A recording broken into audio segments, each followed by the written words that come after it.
is it? Shit. All right, fuck, that was quick. All right, it looks more professional than it really is. You know the vibes. First off, kick it off correct, acknowledging the traditional owners of the land and pay respects to elders past, present, and in the future. Big shout out to Open Source, always helping us out, man. This is not a one-man show. This is plenty of people. So big shout out to Open Source, Esky, Ricky, Jeff. Esky's not here tonight. That's why we're a little bit late, but that's all G. Figured it out. And man, big shout out to Molotov and Split Atoms on the beat. And then last, Sip Supplies. Man, Sip Supplies always bringing the Fuego Fago. You like what I did there? Fuego Fago. That should be we should pitch that. Anyway, so we get to get this. And then we got the man of the hour, El Fresh, the Lion. Yeah. Thanks for having me, bro. Man, I'm so stoked to get you on, eh? Hey. Straight up, man. Like, you know, before I go into questions, which, you know, to be really fair, I didn't even, there's so much more I could probably ask you. I reckon we could do a 3.5 hour podcast. Easy. Don't you reckon? Easy. Yeah, bro. But I sort of, you know, tailored it a little bit. But man, you know, the thing is I feel like when you've come out, you're always someone I've always sort of watched and been like, yo, man, I really want to catch him and be able to sit down and chill and have a chat and whatnot. But, you know, just time. You know what I mean? I don't know if anyone knows. It's always timing, bro. It's always timing. 100%, bro. You're a busy man. I don't know if... Hey, so you, man. Yeah. It's timing, bro. It's timing. Busy men. So this is, bro, to be honest, half of the podcast is just an excuse for me to kick it with the homies and just be like, yo, this is good for the branding and this is good for us. We've got content, but also we just get to kick it. Yeah, for real, man. No, I appreciate you, bro. Thank you. Man, anytime. That's your hoodie. Oh, dope. Yeah, so you can give it Man, because your wife is also here, so if she gets cold, you can always come over and take it. Yeah, come and grab. Yeah, if you get cold in here because there's no heating. I appreciate it, man. I'm a hoodie guy, man. Bro. So yeah, bro, definitely. That's a decent one too. And feel free to dig into the drinks. Yeah, man. I already told you I'm taking the pineapple watermelon. That's yours, bro. 100%. And then I have to give a shout out to Ricky's missus for she came up with the goods, right? So if we ever have some issues, we start beefing, you and me, this is how we need to talk to each other just to just take the heat out of the conversation. So anyway, man, remember when you dissed me back in 2015? All right, anyway, whatever. But anyway, these are KFC original things. So I got to pop them out of the packet today, yo. So big shout out to Ricky's missus. Anyway, bro, about you, you know, always kick it off And I'd like to educate people about the people that are here, you know. So, you know, where are you from? Where did you grow up? And yeah, talk about yourself, man. What area you grow up in, what you repping? Yeah, man. I'm Southwest Sydney, born and raised. I was born in Liverpool, but I always lived between Liverpool and Campbelltown. So true. Always on the precipice of two very different areas, but they're still Southwest Sydney, you know, but they're heaps different. So yeah, lived there pretty much most of my life. I spent 2 years in Melbourne before coming back to the area. But yeah, man, that's home. It is crazy, you know, because I grew up in Sefton, and there's only one thing that Sefton's known for, and I've said it before, and I'll have to keep saying it again, unfortunately, but it is, man. Livo and Campbelltown are worlds apart. Yeah, he's different, bro. And growing up, I went through phases, man. I went through phases where I enjoyed or preferred being in Campbelltown. Yep. And there were phases where I enjoyed or preferred being in Liverpool. Yep. And just at different points in my life, I suppose kind of being on the edge meant that I could do that really easily, you know. But yeah, the he's different. He's different, culturally, very, very different. And I think geographically, you know, that kind of informs the energy of the areas, you know. 100%. Liverpool's he's different to Campbelltown. Campbelltown's way more spread out, whereas Liverpool is a lot more condensed, especially that CBD area, you know. I was gonna say Liverpool's it's a city. I'm actually surprised even to this day. I was speaking to Randy, and I was like, I'm just so surprised it's taken them so long to start putting infrastructure into Liverpool. Yeah. considering how many people are in that area. Yeah, man, and it's an interesting one because like when you go to Liverpool now, it almost you definitely feel the change. Like it's changed massively. It's inevitable, right? Everything changes over time, but there definitely feels like an old Liverpool and a new Liverpool. Yeah, you kind of get a sense of that. And I the first single I put out from my new album was Alchemy, and the artwork of that we tried to capture like the old and the new. So like we took a shot of an intersection just off the Hume Highway where the whole vibe was like we wanted to get the street sign, and we just changed the text of the street sign, the same font and everything, but just called it Alchemy, which is the name of the track. But the whole thing was like the front of the backdrop was like the units that have always been there, but then behind it you've got the big high rise, like the brand new huge high rise. Yeah. You know, so like we kind of wanted to capture that change in dynamic in Liverpool. Man, I'll talk about that later because that's one thing that like I love about you, bro. I know there's always something behind everything, and like man, so always, you know, it's like Easter eggs. Yeah, bro, you know, in the branding and the artwork, and that's hectic. But you know, growing up Southwest Sid, you know, I always like to find out of artists, you know, what their first experience with hip hop was. You know, like you mean like. Just experience, and not necessarily because I'll go into like you becoming an artist, right. But like, you know, the thing is, it's weird because like we're not a hip hop country, like, you know, so hip hop to us is like, you know, it's not necessarily something that we've all grown up with, like from the straight out, and like we're 3 and 4 listen to hip hop. Usually it's like within your life you come across hip hop and it makes bang, it's that impact. Do you know what I mean? So what was your first experience? Like what was the first track? Maybe you saw a performer. Like what was it? Can you remember? I definitely have standout moments, and they all kind of blur together. But like if I try to track back to the earliest like coming into contact with hip hop memory, it was Eminem's Marshall Mathers album when I was in year 6, and my mate had somehow got a copy of the album. You know when Eminem's albums came out back in the day, like you couldn't go to the store and pick it up off the shelf. It was like locked away in like a case. You know, like you needed to be over 18 to be able to get it. And so because it was controversial as. Right. So my mate who in grade 6 has got a copy of the Marshall Mathers album in his bedroom, and we're just like, how did you even get this, man? Like, how did you? I know your mum was cool and everything, but like, how did you? I didn't know she was this cool. Yeah, how did you get this?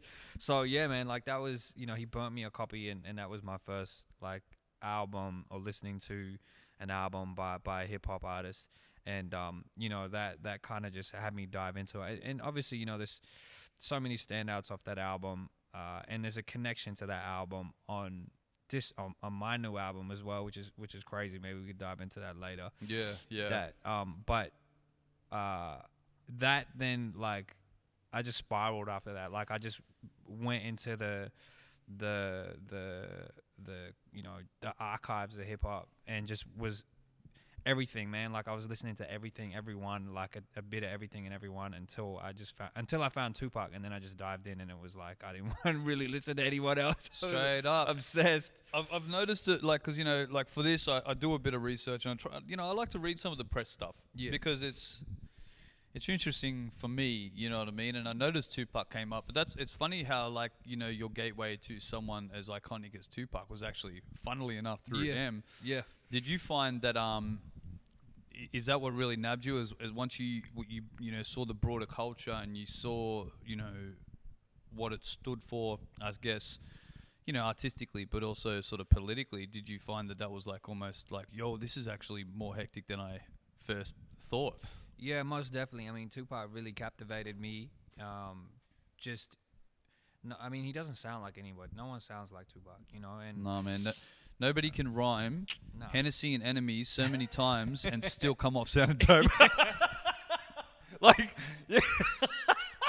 Tell me otherwise. You know, right? Like, you'd be like, yo, you know what? Nobody else can ever rhyme Hennessy and Enemies ever again, because like Tupac, not only did he start that, but he drove it so hard for so long.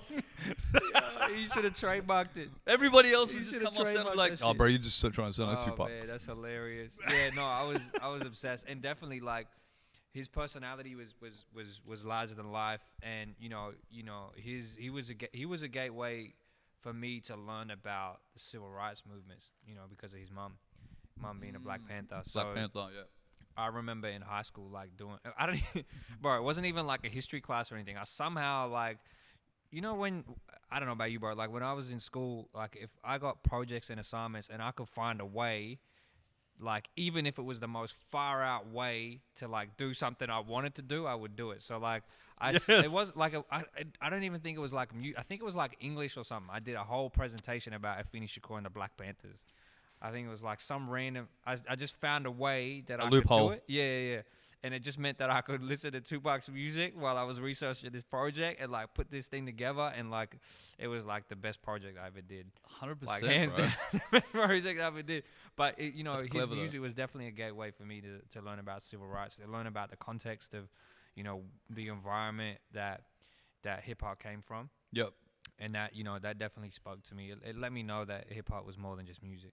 Yeah, man, 100%. And like, I'll definitely go into that later as well, because for me, that's definitely a standout aspect of how you carry yourself and what you do. So we'll definitely touch on that a bit later. But in terms of going from that first hip hop experience, and you obviously absorbing these artists of such a caliber, and then finding a local scene, like, how did you become involved locally, and who were your first homies, associates? I got a funny story. Here we go. Funny story. Here we go. And it's not even like we haven't really even spoken about it. Like, bro, I went to high school where Becky, aka one of the members of True Vibe Nation. Yep. Right, he was in like two grades above me. Right, and here I was in high school, like. The first performances I ever did was at high school, and like whatever stage I could get, I was trying to perform on. And I was this kid making like pretty shitty music at the time, but I was like, you know what? We all were, right? I'm gonna represent, Yeah. And so like, I get on stage and I'm performing and stuff like that and whatever, and Becky and his crew, like they was like untouchable for me because they were like 2 grades older. They were all like tall as. I'm this skinny as like brown kid, and I do a gig. Fast forward, I do a gig like years later. It's the first gig I've ever done like outside of school, outside of like it was the first like hip hop community thing. So it was coordinated by Tommy Rock. Oh yeah, and gotta get Tommy on he was here. involved. I don't know if he was coordinated, but he was involved. It was like a gig. It was the Fishers gig in Campbelltown Festival. Yep. It's now the Fishers Ghost. I can't remember what it's called now, but on that bill was Tommy Rock and his crew. Planet Crushers was 2412. Yeah. Which is like reverse polarity. So Mickey Owen, P Smurf, like that whole crew, like way back before they became, before they. Mickey Owens doing date like way back, right? NJE and also True Vibe Nation. Okay. Right? Yeah. And so I'm seeing Becky perform, and I'm like, motherfucker, we went to school together, and like, I'm on stage rapping. Here I am thinking I'm the only kid in the whole like school in the whole area who makes my own music. Yeah. And you're just standing there, and like now I'm buying his EP. I'm like, bro. What the hell? What the hell? Like, yeah. hell, you're like, you're 2 years, but you're so far ahead. What the I hell? was like, what the hell? It was the funniest thing, man. Like, and those boys, man, like, so they were all like based in that Campbelltown area. Yep.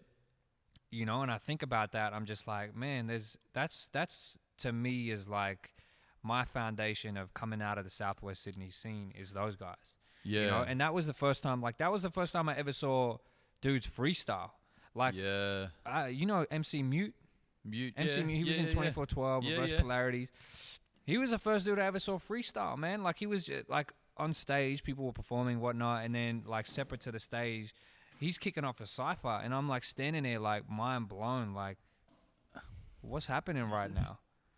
You know, It's so like sick, man. It's so sick when you hear the boys like, yeah, you know, like they're the guys you just like looking at, being like, holy shit, what are you doing right now? Like, yeah, it's crazy. yeah. I was totally mind blown, and like all those crew, like, man, it was just a vibe. And then they put on another gig, a little while later at Minto PCYC, and you know, Tommy Rock put me on that as well. And so, you know, grateful for those opportunities, man, because it to that point, I didn't know anybody else did it in the area. True. You know what I mean? Yeah, 100%. Well, it's sort of, and we sort of say like, you know, it's not a like Australia's not a hip hop country, so Yeah. like, you know, you could be in your pocket, you could be the guy that raps in your circle or even in your school, Yeah. but there's not other guys kicking raps with you really in a lot of Yeah. situations, you know. Yeah, man. That's crazy, man. It's funny as well that you say that because you know, Tommy always big ups you, eh? Like, Oh man, like behind I the got a lot of scenes. love for Tommy. So Tommy was actually the first national tour I did. He was my DJ. Tommy Rock, right? Like, big shout out to Tommy Tom, Rock, bro. man. Like, yeah, man. He did cut. So I made it. Oh man, before I ever made an album, I did like a whole bunch of EPs and mixtapes that no one's ever gonna see, right? Hey, bro, 'Cause they're just slide shit. them like zip folder to my Yeah, inbox. yeah. I swear I won't do the release. but I got it. One of the EPs I did was called. What was it called? I think it was called Wide Awake.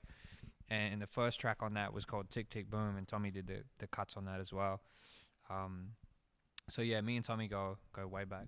Man, it's hectic. So to have all these dope associates, you know, what was then your first, like your biggest, like, what stands out as your first standout performance? Because bro, you've had many since, but like, what was your first show where it was like, yo, that maybe kicked you along to say like, this is infectious. Like, I want to stay doing this sort of thing. Was it one of the shows with the boys or? Man, like, I was one of those people, bro. Like, on the day that I perform, I was a nervous wreck. Like, I couldn't eat and shit. Like, I was that person. But then as soon as I got on stage, it was like, I don't know where the energy came from or where the confidence came from, but it just like it all came out, you know. Yep. And so it always came across as like, man, this guy's confident, but I was not that guy, like, at all. Me being on stage was actually really helping me build my confidence in life generally. And, you know, I remember so many of those early performances at school. I think the real kind of, there were a couple real like turning point moments, you know, like there was performing at the first festival I ever got to do was one. It was in, I'm pretty sure it was in Brisbane. Man, and the name's just gone off. Like I've totally forgotten it. But like, Who else was on the bill? bro, it was a stacked hip hop bill. So it was like the first time I ever got to see like I think I know heads the- from across the country. So it was like horror show, astronomy class, pretty much Shit. all the Elephant Tracks was there. Yep. Brad Strait, not Brad Strait, Phrase, I think Bliss and Esso were on that bill. It was like a huge. I think I know the one, and I think it was in Brisbane. I can't remember the name either, but what was crazy about it was a huge thing, and it was all Australian. Yeah. I remember that. Yeah, yeah. hell yeah, Oh yeah, yeah. and Pez and 360 were on there, so it was like way back, right? Yo! And the crazy thing about that day was there was like a sandstorm, and it was like in this open space, and it was a massive sandstorm, so it was like just dust all over the spot. But that was like we went up there. So this was in the first year or the first or second year of Street University. So we took a whole squad of people. There's like 30 of us from Street Uni. We had put together a 30-minute set, where by the end of the set there was like 30 of us on stage. And this was Damn. like, so this was myself. There was a crew of MCs I was messing with at the time. And funny enough, we had a crew name called GODZILLAs, taking on, you know, there's a connection right here. There's a connection. Matrix. And so it was us, and then there was a couple of other boys, Clash, Antonio, and Clash used to make the best beats, man. Like, it was killer. And then there was this crew. At the time, they had a bunch of different names, but they settled on the name Dirty Southwest. And to me, these are the guys like when I think about those guys, I think about like those guys were making music that was too gangster to be accepted by anybody at the time. At the time, yeah, All right, man, like yeah. they predate all this, but they were making some. People didn't want to hear it, man. People didn't want to hear the truth of Australia, let alone Sydney. Yeah. And so and then I feel like there was way more because by the end of it, there was a whole stack of us on stage. So we had like a half-hour set. We were opening that stage, and that was a crazy experience because I got to see so much of the scene on one stage. It was my first proper festival experience, especially backstage, and like literally, I just spent the whole day like buzzing, man, like backstage freestyling, and then watching people coming off stage and just being like in awe, seeing people perform with bands, with like all different types of setups. I was just like, man, this is crazy. Like, it's so dope, and you can sort of, I suppose I hear all that. Sounds of Spring. Sounds of Spring. I'm pretty sure that's the one. I think that is it because I actually think there might have even been a spring in the logo. Yeah, from memory. Yeah. I think that was the one. Which my memory isn't that bad when it comes to that sort of shit. Yeah, maybe I don't know. But that's actually crazy to hear as well because, I mean, you see how you perform now and then probably see how much you took from that, that day. You see what you've injected into your live performance, which is crazy. Well, that was the first time I met the Elephant Tracks Oh, really? peeps, right? That was the first time. And like that coincided like with, so the first national tour I ever did, right, was I got booked as a support to open up for Nas on his first national tour. Yeah, I wanted to talk about right? that. Yep. And it was Nas, Charlie Tuna, DJ Cuba, MC Supernatural, and myself. And like I Supernatural. was like, what the hell? How did I even get booked for this? But I knew that as soon as that got announced, everyone in the game would be like, who the hell is this dude and why is he opening? Like why is he the Aussie opener? And so they had just announced that tour. So by the time we got to Sounds of Spring, I was conscious that there may be people who want to know why. Yeah. You know what I mean? Like, yeah, so bro, you're gonna do the MC check. Like, yeah. guys stand at the back with those scrutinous eyes, like, all right. Yeah. See what this motherfucker Exactly. Yeah. And like, fair enough, dude. Like, cause that was the time when there was. What year is this again? Bro, it was 10 years ago because I just turned 21 when that tour happened. So it was 10 years ago. So 2010. 09 or 2010. Something like that. Yeah. Okay. Yeah. That's crazy though. So that happened just before the Nas tour. Then. Yeah. And so I met the Elephant Tracks crew, and that was the first time I met Earth Boy, and Ozzy Battler and all them. Nicest dudes, eh? Yeah, man. And that started a connection with those guys that obviously would manifest many years later with me signing to them. And I want to talk about that. It's like these little like things just get dropped in and be like, yo, that's a topic unto itself, my friend. Yeah.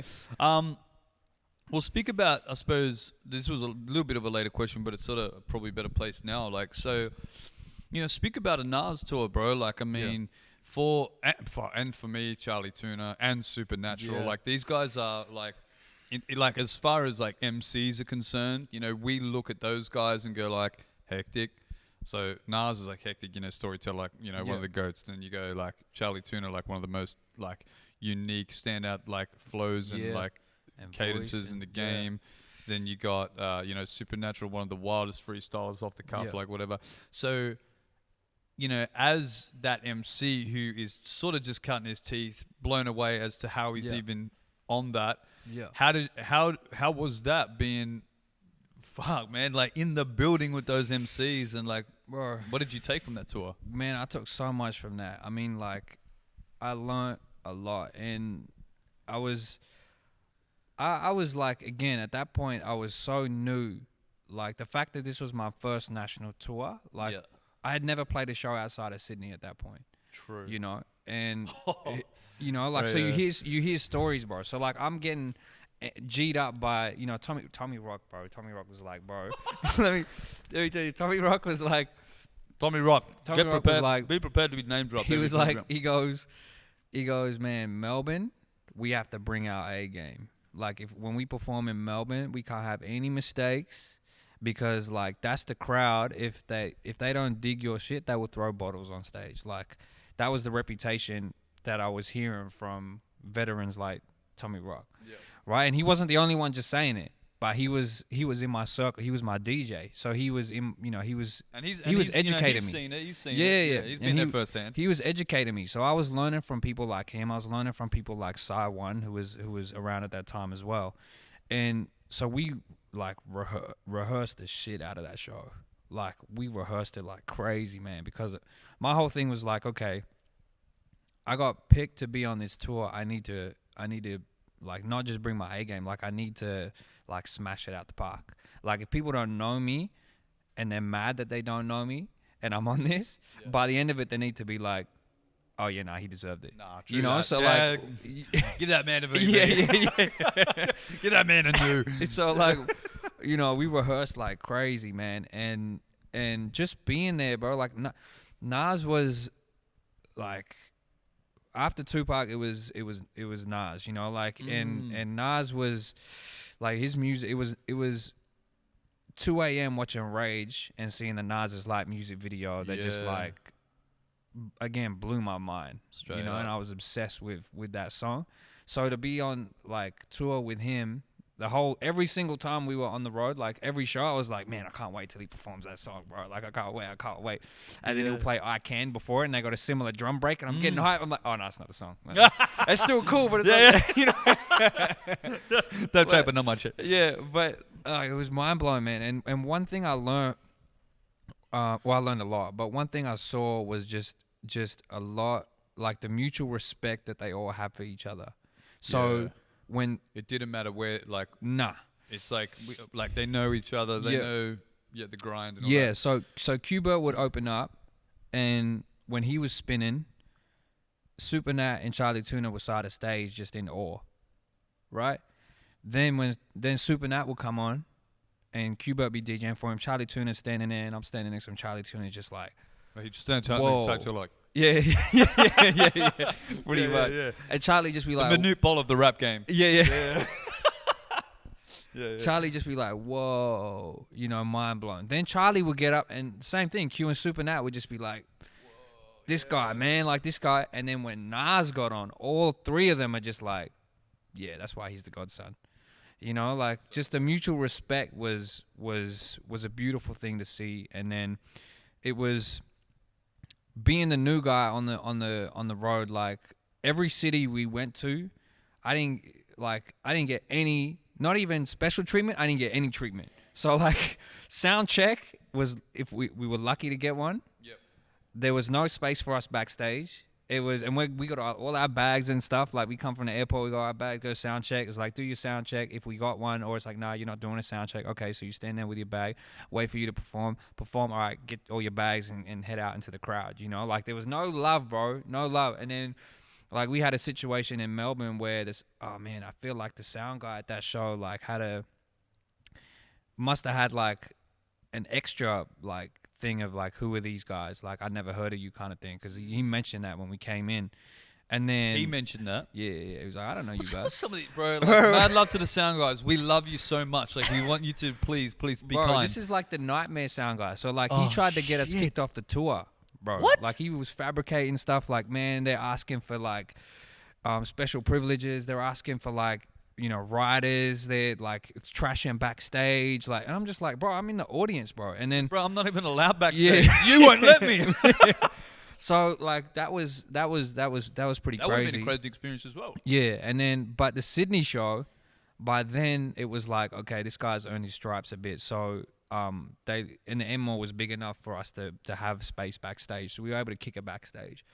And it was the only show I got to stand side of stage to watch Nas perform. And it was that moment where I was like, man, I'm 21. I haven't done shit in the game yet. But if I'm here, I can do this. I can do this, Yep. Mad. And I want to be in his shoes, next. Like that was my mindset. So yeah, man, it was a crazy experience. Bro, that's so hectic, man. And it's dope to just hear though, I suppose it's one of those things, right, where you got to keep pushing because you just don't know when you're going to be standing side stage and watching Nas and like opening up a Nas. Yeah, man. And just watching like, yo, there he is right there. If I really wanted to, I could crash tackle him, but I won't. That'd be the end of my career for good. Then the sound guy will be like, I told you, this guy's loony. Yeah, exactly. Exactly. I want to talk about this as well, bro. Like, you know, I want to talk about, you know, you're massive on culture, you know, and that's, I think that particularly in the climate of Australian, let's not even say hip hop, right? Let's just say Australian music. It's just really, this pun is not intended because I'm about to say fresh. That's fucked up. Sorry, man. But it's just fresh to see, man, that someone that's just like, you know, is just fucking, you know, puts his, you know, your foot down for your heritage. You know, you stand strong, you know, for your culture. But I can imagine that would bring in you know, some ignorant circles like challenges. You know, like what sort of challenges, you know, have you faced, I suppose, coming up and you know, being firm with it? Because, you know, sometimes it's like, you know, sometimes it'll be like, oh, you need to maybe tweak this, or you need to maybe consider that. And, you know, you still have to push through those barriers. Well, let's keep it on the Nas tour then, because like we're in that space, and this kind of will take you back to like, this is early on for me in the industry. So like, you know, I think this opens it up, because that was the beginning of me in the professional space, and it hasn't stopped since then. So like, before that tour started, right, the promoter or whoever was in touch with my team was like, okay, you know, we need press shots and stuff like that. So I was like, cool. I'd never had a photo shoot before done. So we went and got like a photographer. We did like a studio shoot, you know, and sent over the photos, right? Next thing I know, like I get a call from my team and they're saying like, hey man, they want you to reshoot the photos without your turban on. And I was like, what do you mean? They're saying like, oh no, we can't use these because like, you know, for whatever reason, they're like, we can't use these, like, and this is what we want. And they wouldn't even disclose it necessarily. No. Be like, nah, we can't use these. Right. But they specifically was like, no. And so, you know, and they're saying like, obviously, if we don't get them, then we can't promote you. We can't have you on the tour. And I was like, straight away on the phone, I was like, well, tell them I'm not on the tour. You know what I mean? It's like, tell them I'm not on the tour. Yep. And that would have been gutted. That would have been like, that would have gutted you as well to have to like. Well, yeah, it's Nas, bro. Yeah, man. Well, like, that's crazy. Well, I thought there's two levels to that. One is like, yeah, it's Nas, and one part of me was like, okay, well, I know what his music represents. I know what he talks about. It's not coming from him. 100%. Right. The second thing was like, okay, in Sikh history, being a part of the Sikh community, my people chose death rather than to compromise on any part of, you know, their connection to Sikhi, right? So I'm like, for me to then, if I was to compromise in that situation, I'd be spitting on all of them, you know? So I was like, and they faced like unspeakable, you know, pain and torture compared to, like, I couldn't even compare to any of the things that they went through. You know what I mean? So like, take that stand, it was, yeah. So I was like, comparison. so as soon as it was said, like, you know, this is what's going to happen if you don't take the pictures, I was like, well, then I'm not on the tour, like, without hesitation. So, and how was that received, bro? Oh, it was all good. Like, they used the photos. So, you know, like, you know. But doesn't that piss you off that as well? Like, I mean, look, I'm not here to fucking... we know what the game is, right? And we know all that bullshit, and particularly with the ignorance in the industry. But it's frustrating when it's just like, yo, like, all I had to do was just stand firm for a split second, and all of a sudden, it's okay. Right. But, I mean, it does speak to, like, that... Yeah, going back, like, that's my introduction to the industry. On that tour, right? We'll stay on that tour. Every show, as soon as I got on stage, the way we started the set was, I started a cappella, because we wanted to do this thing where it was like, let the lyrics speak for themselves. Fuck yeah. Yep. Right? And so we started a cappella, and so I come out to silence. And I could hear what people are saying in the crowd. And it's ignorant, like, racist shit for the most part, right?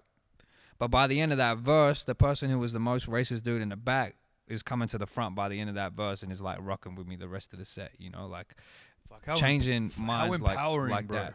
So, you know, like I use those experiences because like it sets up, like, they're not just one-offs, you know what I mean? Like I've had to, you know, navigate that to this day, you know what I mean? Like, and still there's nuances in that, like in those experiences to this day, but it's just a situation of just like, okay, well, I appreciate the fact that, and I'm grateful for the opportunity to be in an industry where there's no one else who looks like me and who can speak to my experience and my story. Yeah. And so I understand and that there's going to be challenges along the way, regardless of what they are. And, you know, I just kind of am grateful to be able to just be who I am and grateful for the opportunity, and just know that, like, okay, well, I have a long tradition of being a part of a community that, you know, against much worse odds have endured so much worse that this is nothing. Yeah. At the end of it, I'm like, it's something, but like compare, you know, it's nothing. But it almost gives you the power. Do you know what I mean? It gives you that energy to remain true to who you are and stay true to your, you know, your culture and your, you know, and be able to stand stronger and you know, it's that reinforcement to be like, yo, I'm standing for the right thing. Yeah, most definitely. Oh man, it's so dope to hear, bro. But I wanted to hear it from you, man, because you know, like, and I'm sure so many people have said it, but you know, standing back and, you know, and looking from the outside in and being aware of, you know, what you're facing behind closed doors. Do you know what I mean? Like, and then still standing strong and just being that fucking positive energy, bro. Like, that's massive love, man, and massive respect, bro. Appreciate it, bro. That's why I want to sit with the homies. Do you know what I'm saying? I wanted to talk a bit on your name. Forever Rising, Exceeding Sudden Hardships. Yeah. Man, I wanted to talk about where like, when did you? Because, you know, we all got like our rap names, you know. So like, I don't know, did you have a rap name before that, and then all of a sudden it was like, bam, it's L Fresh. How did that come about? What's the history? Yeah, the first name was Fresh MC, and that was just like, I needed a name to, like, I was putting stuff up on. Do you remember SoundClick? Oh, SoundClick, yes. SoundClick. Oh, yes. SoundClick. Before MySpace, I was putting stuff up on SoundClick. Bro, you're so good with the emphasis of the yeah, bro. Don't confuse it with SoundCloud. Yeah, no clouds, SoundClick. Bro. I just needed a name, and it was a mate of mine at school who would just constantly, you know, whenever I played my stuff, would be like, that's fresh, that's fresh, that's fresh. So I was like, oh, that's cool, I'm just gonna use Fresh MC. Yep. And then when I, you know, started sharing it and I was getting more positive feedback, I was like, okay, well, maybe I need to think about this a bit more, you know, like, and I kept Fresh because, like, I was like, I'm going to keep Fresh because it was given to me, but I'm going to make it my own, and I gave it that definition. So Fresh is forever rising, exceeding sudden hardships, and that was really like, my whole mindset as a teenager was like this warrior mindset. Like, anything that I thought was a challenge, my mindset was, I'm going to fight my way through it, you know, anyhow. So, you know, that acronym just kind of spoke to my mentality at that time, but again, speaks to just, you know, that general level of optimism that I always try to keep. And it's just a kind of mantra that's kind of just stuck. And then it became L Fresh just before the Nas tour.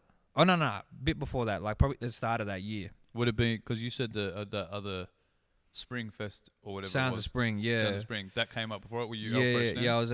So it would have been maybe a year or a year and a half before that stuff, because I was making a whole bunch of EPs and mixtapes and stuff. Actually, it was a while before that. No, it was a while before that. It was L Fresh, because I had a whole bunch of projects under that name. So it became L Fresh, and it was after the Nas tour it became L Fresh the Lion. And the reason being, like, the L in L Fresh stands for lion, but and what we did in the set on the tour was, like, I kind of realized that because I didn't have any music out commercially, that no one was gonna find me on SoundClick. You know what I mean? Like, no one's gonna. But it's hard sell. Right. yeah, totally. Hey guys, go to www. Yeah. So I was like, I was like, okay, well, what can I do to at least like create a memorable moment that they've never seen nothing like this before? So what we did, and I can't remember if this was like a combination of, I think this was a combination of me, Tommy, and Sai in a room together brainstorming. But like halfway through the set, Tommy like just drops lion roars, and I just pace in a figure 8 on stage. Okay, crazy. Like just like on the prowl, you know what I mean? Yeah, And for 30 seconds, it's just like this guy's not rapping anymore. He's just Bro, that would have been prowling so on stage. fucking crazy back then as well. Like, so because like, truth be told, I've seen a lot of rap shows. You Yeah, know what I yeah, mean? yeah, Like, yeah, and, like if that would have people be like, Exactly. what is he doing? Right. So we literally was like, okay, let's just make a moment that people are gonna remember either in a good way or a bad way, but they're gonna remember it. And let's just think outside the box that way. So we did that, and the whole idea was that okay, the lion thing is what they're gonna remember. But then I was like, okay, well if they went on Google and put like lion rapper Sydney or something, I was like, nah, it's L4, like it's too subtle. So that's why I was like, nah, it needs to be from this point on. It needs to be All Fresh the Lion, just to connect the two. And the shit worked, bro. Like I went to the M1 theater, like I think it was like 3 years later or something. It might have even been the KRS gig was at the M-Mall. It might have been the KRS-One gig. I think it was at the M-Mall. I can't remember. I only went to that talk. Oh yeah. I think it was at the. If anyone watching in the comments, let us know. I Yeah, think it let's know at what the KRS M-Mall. was. Holla. And I remember walking in and one of the security guys being like, "Hey, Lion." I was like, "Oh, sweet, it worked." Sweet. You know? I was like, all that sweet. pacing and Yeah. I was like, "Sweet, man." He was like, "Welcome home." I was like, "Sweet, okay, thanks, man." So that would yeah, be it worked. hectic. You know? They love those nods. Yeah. I was like, "It worked." Sick. Do I have a backstage area? Yeah. Because the last shit I did it like, god damn, help a brother out. Yeah, man. So it's hectic and going on to then that's sort of a good sort of segue. Your first proper release, The Lion Speaks. What, like I know you did the mixtapes and etc. I call what would that you consider your first like? It'd be the one album. That's true. But Yeah. when I released The Lion Speaks, I called it a pre-album. I was trying to make a new thing up. I called it a pre-album. Right. What, a pre-up, like, so the one before the one? Yeah. Okay. I was like, it's the pre-album. So trust you to fucking Bro, sometimes I don't know what I'm thinking, man. Like, I was just like, yeah, I'm gonna call it a pre. It's not a mixtape, because like all the mixtape stuff was over like, you know, royalty-free beats or what people call type beats and stuff like that. Now we used to call them royalty-free today. Yeah, like it was that stuff. So, the Lion Speaks, I produced. I'm pretty sure I produced all of it and mixed all of it. Like I did it from start to finish. It was all original. I'm just trying to remember if there was. Yeah, I'm pretty sure I did all of it. I don't want to like leave anybody out and then they message back. Oh no, I think there was one track on there. It's alright, That bro. was just disclaimer, be like, yo, if you helped out, like, I love you. There were some people who helped out, I'm sure. But yeah, like, so it was all original, and so I called it a pre-album. And I can't remember. I can't remember if I was working on the one album at the same time as when I put that out, or if I had planned. I can't remember the timing of when that came out. So you would consider then the one, that was the one. Wow, I just went there like that. Yeah. I will talk about that. And was the one was with Elephant Tracks? No. No? One was on a deal with Vienna People Recordings, which is the studio I recorded both the One album and the Become album is called Vienna People. Yep. And that's run by my bro Michael McGlynn. And he was like, bro, I couldn't afford to make an album at that time, right? And so people like, don't understand the costs, like sometimes. No, I couldn't afford to make an album. So but I said to Mike, Mike, we had worked on a track prior to the One album. We worked on a song called Breaking Me Down, which was on a couple of my EPs. I liked the song so much that I put it on 2 EPs. And essentially I was like, Mike, I want to work on like a whole project with you, but literally I don't know if I can afford you. And Mike said, well, the timing is actually interesting because I'm talking to a business partner and we're going to set up a development record label where we invest in an artist's first project to help them on their way. And so we did the one album that way. Hectic, man. And how did so? Okay, so it was just through that one connect, that one track, and then you just like made that connect there. Yeah. That's one thing for you as well, man. You place a lot of value on your relationships. Most definitely. You know what I mean? Like, how has that helped you along the way with regards to, you know, putting your stuff out? You know what I mean? Like, Yeah. because I mean, I look at, and I'll transition into this, but like, you know, say for example, right? You're talking about that festival, and that's the first time you met Ozzy, Battler, and Earthboy. But then to cultivate that relationship and stay, you know, I suppose in touch here and there over the years, and then to be signed to Elephant Tracks, you know, like, you know, how do you cultivate and how do you, you know, maintain those relationships over those courses of time? And like to be completely honest, bro, like I never approach any relationship with game. Like I never approach a situation as like, okay, I need to know this person because I might be able to get something down the line. Like when I met Earthboy and that at Sounds of Spring, there was not a single thought in my mind as like I need to buddy up with him so I can get signed to Elephant Tracks one day. It was never a situation. Like I think when it comes to your question about relationships, like I'm just grateful, man. Like I'm just grateful to meet really cool people, and you touched on it before. Like when you were introducing the set, is like it's never a one man show.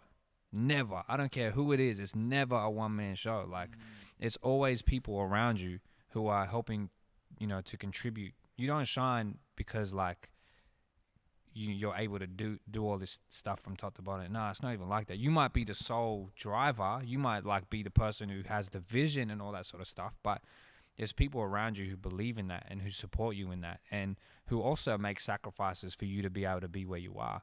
And so I'm always grateful to that, man. Like I will always love Michael McGlynn, man. Like I always love Mike because he gambled on me with the one. Like he didn't have to put like his money and time and effort into me. He did not have to do that at all. He didn't owe me anything. Like I'm a kid from Southwest Sydney. His studio's in Annandale. Like he's got no connection to the area. He's got nothing other than the fact that he was just like, I think you make really cool music and I want to be a part of the journey. And you know, like, bro, like I'm so forever grateful for him. I wouldn't be where I am without him. So I'm just, whoever I meet, man, like whether something comes of that situation or not, like I just genuinely am grateful to be able to meet people who've done really cool stuff. And, you know, it just, you know, like I think when you approach, I think if you understand like that everyone has a journey, like everyone's career, if you're in the game and you're trying to make a career, whatever, like your journey is inevitably going to differ from the next person. Yeah. Right. 100%. Like you're never going to have the same path. And so when you realize that, I think at one stage you get to a point where then you also realize that there's no competition. It's an illusion. Like, because we aren't running the same race. We're in our own lanes doing our own thing, and we have different trajectories. And everyone's going to fulfill certain spots. And you may not be happy with your spot. Like I've definitely been in situations where I'm frustrated, but like then I have to remind myself and be like, nah, this is my journey. And so like I think when you get to that space, then you realize that, you know, the right people are going to be around you at the right time. And you may not realize what you want may not be what you get, but it's what you need, you know? And like, I think that's just like the nature of it. And I think when you get to that space, then, you know, just being grateful, I think is enough, you know? Straight up, bro. And it's dope to hear because sometimes I feel that some MCs and, you know, I sit there and I just think that sometimes they unwind themselves, you know, like, and I sort of feel bad, but you know, it's their, like you say, bro, it's their journey, it's their learning, you know, we've all been victim to it at stages, you know, so you can't give them grief about it, but you just see them like look at other people's shit, particularly now where information's so fucking readily available and you're just constantly going like, oh, fuck that motherfucker doing all shit, be like, yo, G, we got so much love for you guys, like, stand the fuck up and take what's yours, you know, like there's so much space for all of us because I can't be you, you can't be me, we can't be them, you know what I mean? exactly. Far out, man. And you hit the nail on the head, bro. There's space for everyone.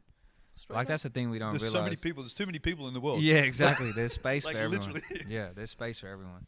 Talking about then that relationship, bro, and you know, cultivating that over the years, and I'm like, man, I love you, love that you say that, because you know, I feel that maybe that was a bit of a learning late for me, where I was like, I don't want to say like I ever did things did things or cultivated. Like I know that my relationships with people was always, you know, genuine, but sometimes like if I was poor with time, I probably wouldn't say to myself, yo, I'm probably better investing some time into those people before cultivating the relationship with someone for even if it's a mutual objective. Right. Do you know what I mean? But you know, looking at, you know, how you know, maintain that relationship, and then, you know, as you said, the time came and Elephant Tracks then came into the picture for you, right? And you had done what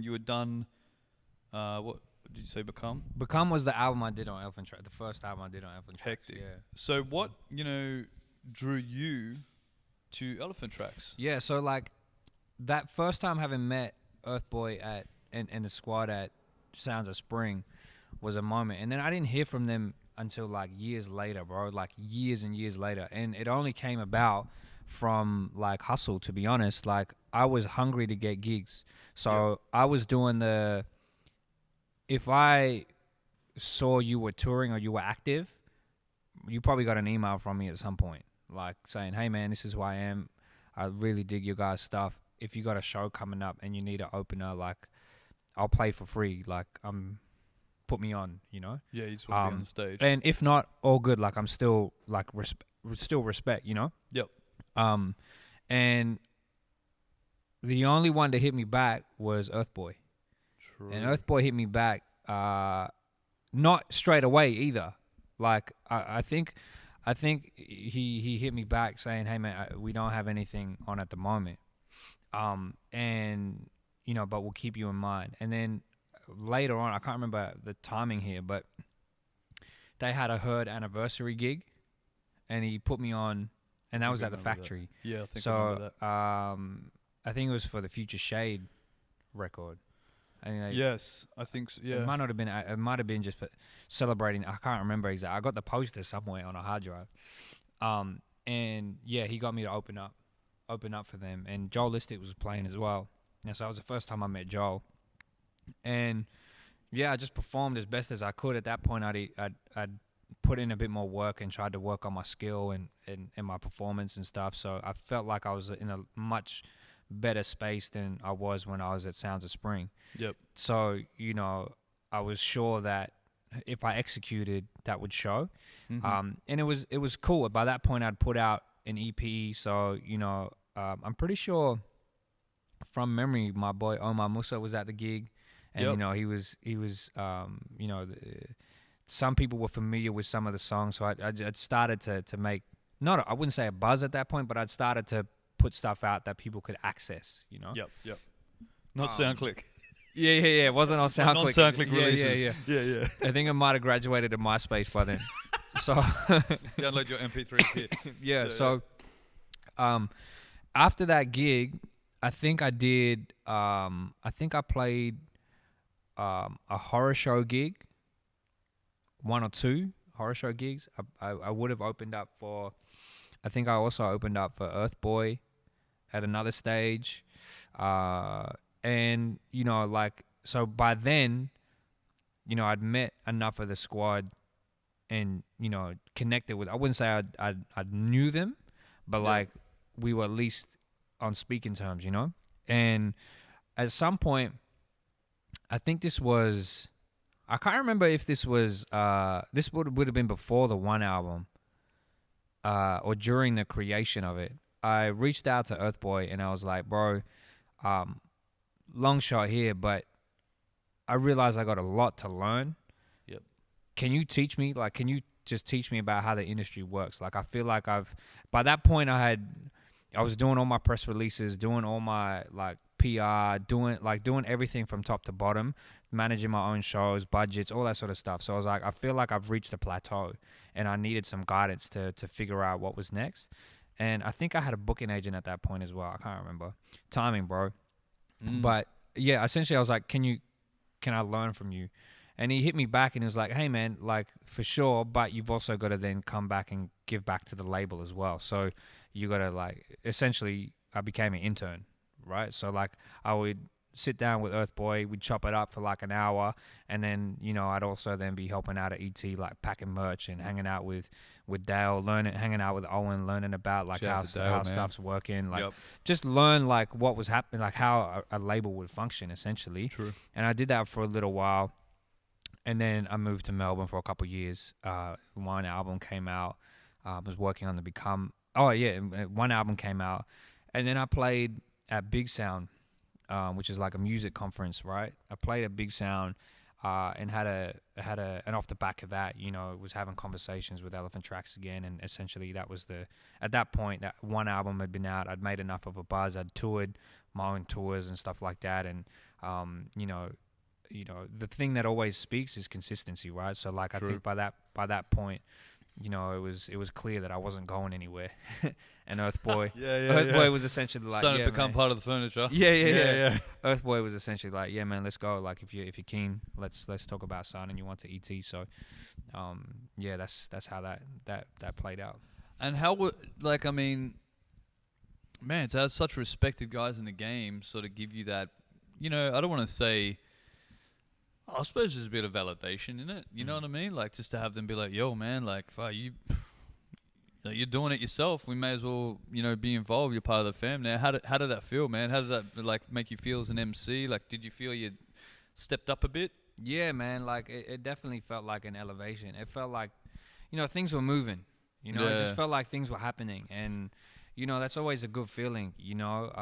And they're just a great community and collective of people, like all of them, creatives, just creatives. They're man. creatives and they care, you know, like they really care bro. about everybody on that roster, you know. So like I was just grateful, bro. Like I was really just grateful, and especially because knowing that I was coming into a space around people who weren't just there for the moment. Because after Big Sound and to that, when the one album came out, I was touring, you know, some of my songs have got, you know, picked up on Triple J and all that. And so there's a lot of people who buy into hype and want to be a part of a situation. And so like after Big Sound, there was interest here and there, and there was conversations here and there. So it was like, but it just made sense to go and roll with people who had seen me from the get-go, and also who were a part of my development and contributed to my development.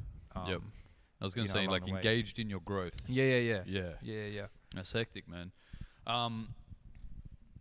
It's interesting though hearing you go from there to there, right? Because, you know, one thing I've always admired about you is, you know, your hands-on approach to a man, and anyone I talk to that might be, you know, even slightly involved is like, you know, you're resourceful. You're not afraid to get your hands dirty. Nah. Right? Nah, man, fuck Liverpool. What you know about that? But in all honesty, you know, that's a skill set that, bro, MCs just, you know, don't have. They're too fucking, like, head up their ass. Like, you know, I'm just here to rap, and, like, don't get me wrong, there's an element in concentrating on the craft. But in this day and age where, like, you know, you got to be a bit of a with regards to industry, you got to be a bit of a jack of all trades, you know, and have that independent mindset to be like, you know what, I'm not going to be afraid to make a phone call and, you know, say I'll do a show for free, you know, like, and if not, that's all good, man. I'm not going to be insulted. I'm still going to be here working on my craft, you know, or, you know, I know, like, you know, piece together the band and make sure the rehearsals are running tight, and, like, you know, like organizing the tours, you know, like if somebody else is going to do it, you're going to do it for yourself, you know, like stepping up to the plate. So do you feel as though something ingrained that individual or independent mindset in you from an early age, or was that something that you feel like along the ways you just almost grew frustrated with, like, well, no one's going to make a path for me, I'm going to have to make it myself? Yeah, I think it was a combination of all of that, bro. Like, I definitely feel it was a Southwest Sydney mentality, a Western Sydney mentality. You know, you come from the area where you see people make something out of nothing. Yeah. You know, like it's all around you nonstop. You know, and I see my own family, you know, come here with very little to this country and and not just survive but thrive, you know. And I have to that you inherit that work ethic, and when you have a goal and you have a vision, you know, sometimes you're just so driven, bro. Like it can be a good thing, but it can also be sometimes to your own detriment. But like for the most part, it was to my own, it was a good thing for me, and it was also like but I'm just like I'm of the mindset of like if I can't find someone who can do it better than me, then I'm gonna do it. Straight up. You know, Yeah, like yeah. if it's managing a business, if it's booking a tour, if it's like writing a press release or whatever, until I found people who could do it better than me, I was doing it. And like no one taught me how to do it. Like it all just came from a situation of like, okay, I'm making music, now what? Yeah. You know, like how do I get people to listen to it? And this was pre like you being able to listen to a podcast or like go on YouTube, and information wasn't as readily available. So like my hustle was buying a printer so that could print out its own CDs with the stickers. Yeah. And like and selling or giving out CDs that way, or you know, finding different ways. So at the KRS show, for example, like I was out. But just as the show was about to finish, I was at the front door handing out free download cards to The Lion Speaks. You know what I mean? Like, this was like my thing. And in Liverpool, like we had and this was street uni days, like early street uni days. So we had like it's still there, I'm sure, the wheelie bin with the speaker in it, and you can plug in a microphone. I don't know if you ever saw it. It's like this purple. No. It might have been it might be trash now, bro. Like it might actually be a bin, but like. Yo, is this the bin? Yeah, it's just a bin now. It might actually be a bin, but like hey, wheel it out on the trash. But it was literally a bin with like this killer PA in it, and you could plug a mic and plug in like an iPod to it. And so we would take that wheelie bin to the center of like Macquarie Street, play the beats, and just like put on a show. Hell you know, like so this. Are we doing that again? Straight up, bro. I'm down. Yeah, man. That was man. Take it to the streets. There's so many regulations now. Yeah. You might Make sure all you motherfuckers are wearing masks first and foremost. Sanitize your goddamn hands. Everyone has to bring their own microphone. Yeah. But yeah, like so that you know, I was of that mindset. You know that I didn't know how else to get my music out there. It was that way or no way. And then when it became digital, it was okay. Well, how can I take the same concept and just think about things strategically? I think that's the thing. Like, one, I'm patient, but I'm also not patient. Like, I'm patient in that like I'll sit there and think about how I want to maneuver. But then once I've hit that, I'm like, I don't wait for anybody. Like, I'll just go ahead and do it. And so, like, that's to my detriment sometimes, too. Like, I got a manager now where I'm just like, I got all these ideas. And if he's like, all right, I'll get to it. And then he doesn't get to it, I've done it. And then he's like, bro, you shouldn't have done it because I was doing something else to, like, open this up. And I was like, oh, my bad, bro. I couldn't wait. You're like, yeah, man. Like, you're playing chess. Yeah. And I'm playing checkers. Yeah. Yeah, there's an art to the pause. Yeah. You know what I mean? Like, I think it might not be super necessary, but I think you should at least know how the game works because, like, you know, there's a lot of dodgy stuff that happens in the industry, and you know, at the end of the day, like, you're the one as the artist who's outward facing. It's your face on stuff. So, like, you know, I think it's important to at least kind of know what's happening behind the scenes or how things work because at the end of the day, it's your profile and your image that's going to either go or is going to get trashed on, you know, so, yeah. 100%, man. And, you know, I think you're right. Like, one thing that, you know, you certainly learn, because I did the major thing where, you know. I remember the Fig Kid days, bro. I remember seeing you on the TV, bro. Shit, with Tech you know 9, me. bro. I remember. But, you know, that was at a detriment. And, yeah, cool, maybe it was of a different time, you know, but there was a lot of shit that I didn't get to learn because, you know, my hustle was just working on the craft. And then when I got to a point where, like, maybe I needed to be lent on to start to maybe bring more to the table, I didn't have I didn't have the tools. Yeah. Do you know what I mean? So that certainly worked at a detriment, you know, in my circumstance. Fast forward, this is a bit of a weird one. I read this and I wanted to know how it happened and what it entailed because it was interesting bit of information. So for Eurovision, right? you were on the Australian jury, like the panel Yeah. for it. Yeah. So was that almost qualifiers for here? Like, were you like the Simon Cowell of the Eurovision? Like, what's Bro, it was so weird, bro. I have no idea how Eurovision works. I still don't know, bro. Like, but it's like it's like an international one song competition, right? Like that's it. I right? knew that, bro. Yeah, I knew. I no, knew but that. I mean, that's what essentially. What more do you need? Yeah. Like the I knew voice that. is about the voice. Yeah.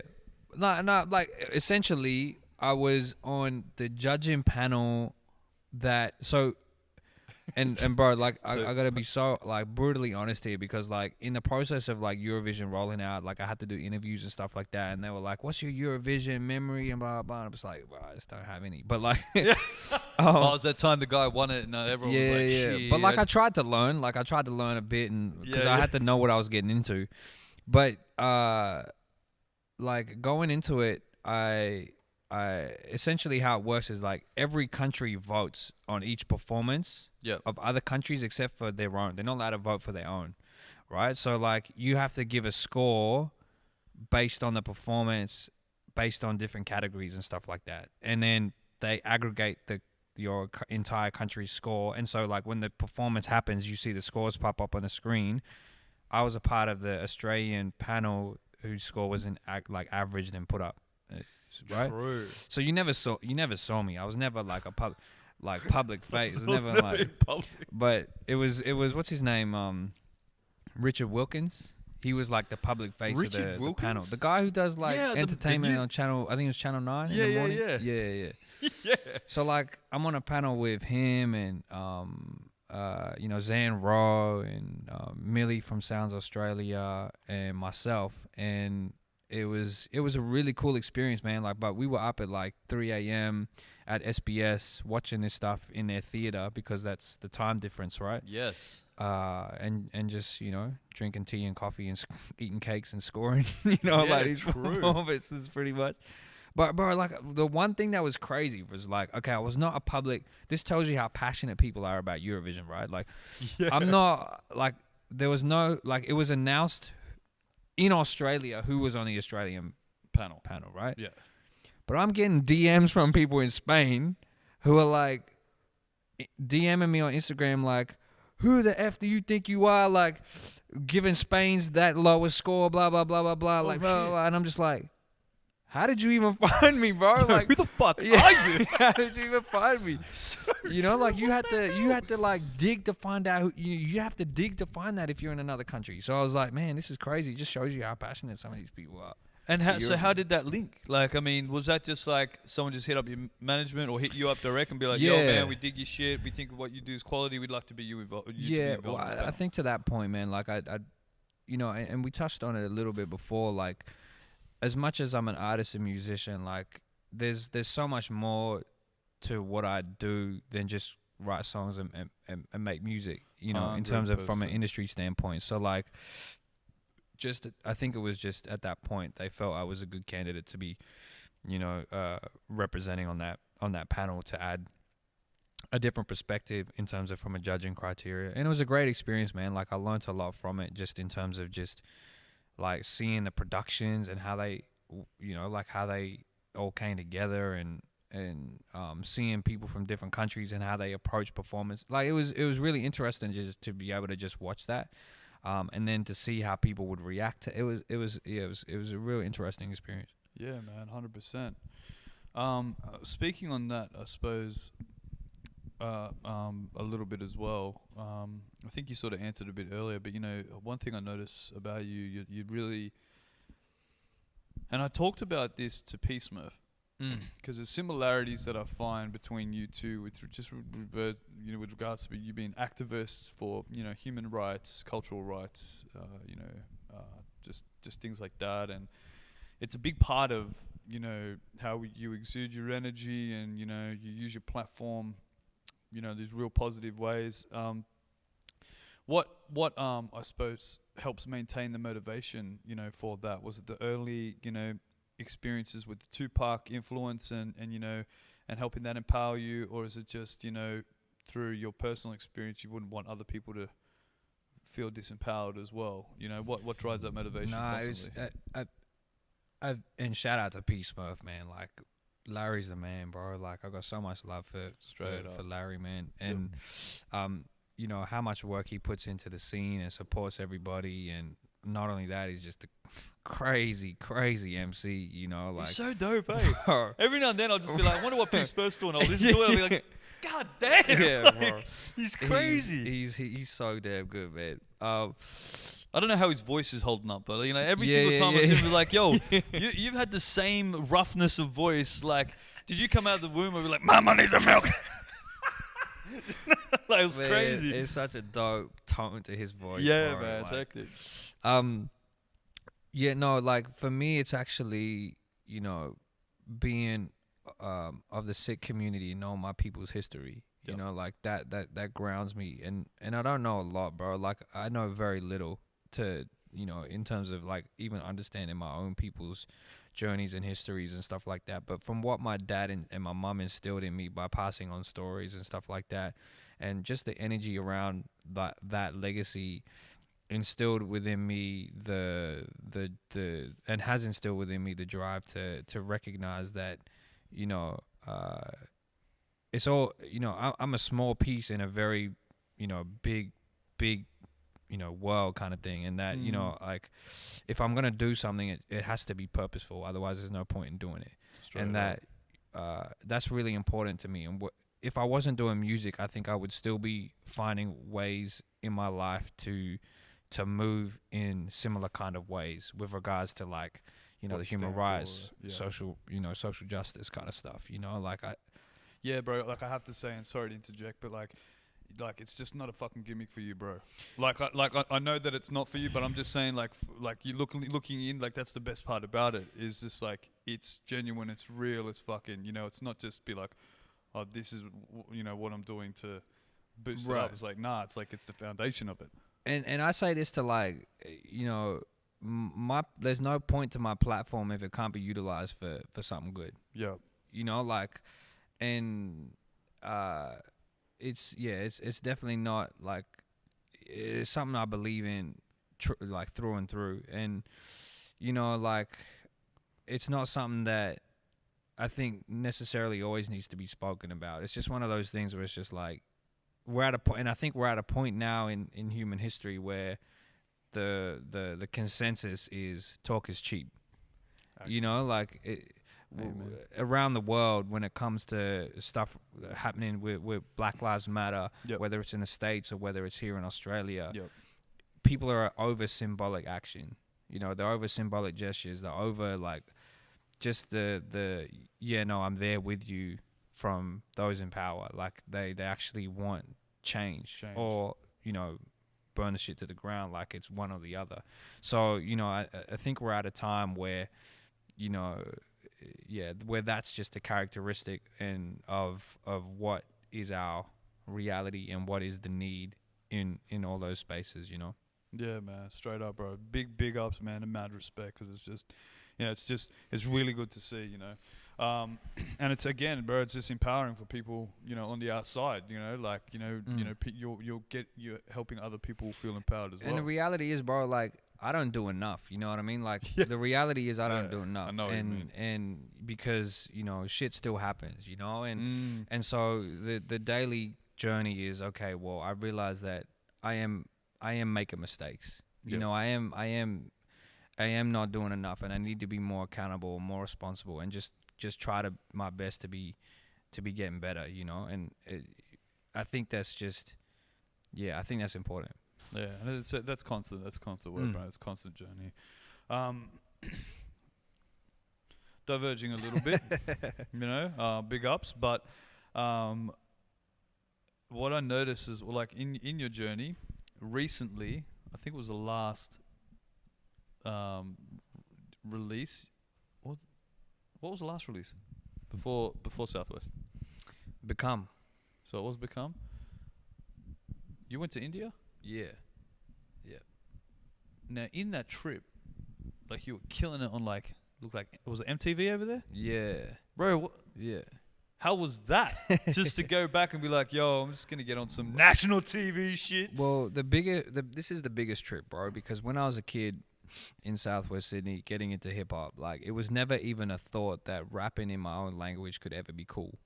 Oh, yeah. Right? Like, Yeah, I get you. There's a whole context. I mean, we could go into the whole context of like of it from a race perspective, but like we won't do that. But there to be in Mumbai, watching rappers rap in their native tongues, And like be in dope. Hindi and Yeah. Tamil and like not just be dope, but like people are hungry for it.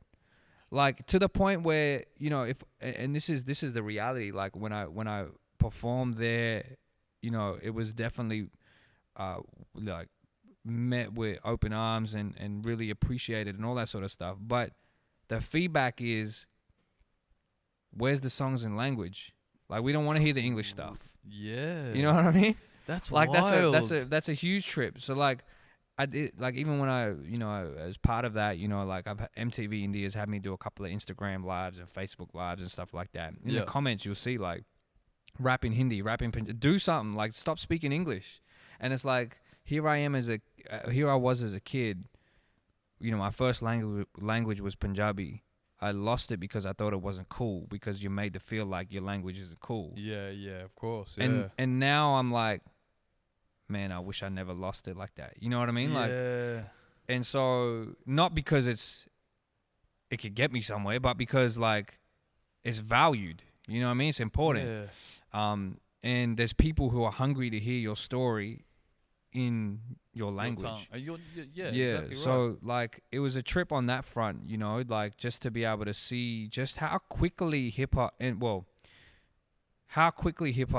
blew up, but knowing that there have been many people who are putting in grassroots, like anywhere. Like there's always the people who put in the grass. There's always the underground. There's always There's always the people who are putting in that. And you know, like there was a guy like I connected with from LA, another Sikh dude from Sikh community, a rapper named Mandeep Sethi. Yeah. Dope MC, bro, like dope MC from LA. And you know, him and his wife's a graffiti artist. He's an MC. He's also a filmmaker. They spent years going back and forth between LA and Delhi, setting up like a hip hop youth center and like documenting people, like kids breakdancing, doing graffiti, like teaching them how to rap and make their own music and stuff. And this is like, bro, 8 years ago, you know, like maybe even more than that. They were doing that for years. And then within the last, you know, year, maybe a bit more than a year, like hip hop in India is like mainstream. True. And mainstream in India is like, let me put it in this perspective. Like when I was in India, bro, like I was, you know, as you do, like you're getting the lay of the land. So I made a whole bunch of meetings and we went and met like all these different companies and trying to understand how the industry works over there. And like what we're hearing from people is like in the mainstream. So mainstream is Bollywood, right? So in the mainstream, songs in a Bollywood space, of which now hip hop was just starting to enter. If you release a song and within 48 hours it doesn't have 22 million views, it's considered a fail. Like that song is considered a waste. 48 hours, 22 million views. Yeah, it's considered a fail. Like that song didn't. That single that you put out flopped, right? And so you expected to put something else out, right? What? So like That is crazy. So when something blows up over there, it blows up, right? 100 million. So like when I say hip hop in a span of like the last maybe year or 2 years, like has blown up, like bro, it is like everyone wants to be a rapper now. Like, well, not everyone, but a lot of people want to be rappers now. Yeah. You know, well, now people are gunning. Gunning for it. Yeah. And how dope is that for you to be in that space though, man? Be with these. Well, I'm not in that space yet. Like, well, I'm about not to in be there, but like to be opportunity to perform and be involved and you know what I mean, share the stage. Yeah, no, it was crazy, man. Like, it was crazy because like the backstory to that was I was trying for maybe 3 or 4 years to find a way to make inroads over there. Yep. You know, and the first bit of feedback I got 3 or 4 years ago was that there's no live circuit. Over there? Yeah, there's no live circuit. So you're like, damn, yeah, my draw card. Yeah, I was like, that's honestly, I was like, that's my strength. Yeah, 100%. Show. So I was like, okay, we can't go pitch and play at a festival and then perform and make an inroad that way. Yep. So the feedback was you need to make an impression through released music and then perform, because then you'll get people to come. And so we were like, okay, let's figure out another strategy. Then we found a particular festival, NH7 festival, NH7 Weekender, which is a pretty big festival that happens across the second half of the year, and it's a traveling festival. So it happens in like Goa and different parts of the country over a weekend or whatever, and then it travels. So we were like, let's try and get on that, and we're trying to make inroads there, and got an offer for that 1 year, but then I had to like be honest with myself and be like, I don't think I'm ready. Like, I don't think I'm ready because like I don't think I have the music that's gonna work yet. For that Yeah. market. Yeah. Like I know what you mean. Yeah, you just want to respect what you're getting into. Yeah, for and, sure. and give it what it requires. For sure. Yeah. And I was like, okay, we made the connection. We got the offer. It's one of those situations because you're like, will the offer come again or not? You know what I mean? Like you kind of like, but then I just had to be brutally honest with myself and be like, I need to get better first, And so then we had another performance opportunity come about, and that wasn't the right fit. And then I had got the opportunity to go over there to for a couple of different reasons. I mean, my management at the, I didn't have, when I was working on these other opportunities, I didn't have my current manager, and we got the opportunity to go over there and shoot a couple of music videos, and we were going to take that opportunity to also, and that was off the back of realizing some other connections that we wanted to actualize in real space. Yep. So we were like, okay, let's invest in this trip and meet everybody, meet the industry, all that sort of Shake the stuff. hands. Yeah. Make the connection. While at the same time bump out these music videos, which was, we did a music video for Born to Stand Out over there, and the big impetus to, like, the big draw card for us to get over there was for that music video. We got an actor called Abby Diol in that music video making a cameo, and Abby is like, he's like the rebel of Bollywood over there. So like he's like Bollywood essentially have like blacklisted him. He's like, because he's so outspoken, like he calls people out on like racism, like classism, casteism, like he'll and climate change that would stuff. be crazy in Bollywood, because I've watched docos where it's like, even the casting and all that, it's pretty shocking, like how they make calls and like, no, like it's got to fit this criteria. It's like, yo, that's so crazy. he's never bitten his one to bite his tongue, so essentially like, he doesn't get picked for Bollywood movies anymore. So he makes his own stuff, and he's done stuff for Netflix or whatever. So, but I got respect for him for always punching up, and so we had been talking for a couple of years through a mutual connection. The director for the Born to Stand Out music video, Stackhat, who's a dope producer. He produced Nadine's EP that just dropped. And we had worked on a track where he shot the video for a song I had with Omar Musa and How and stuff.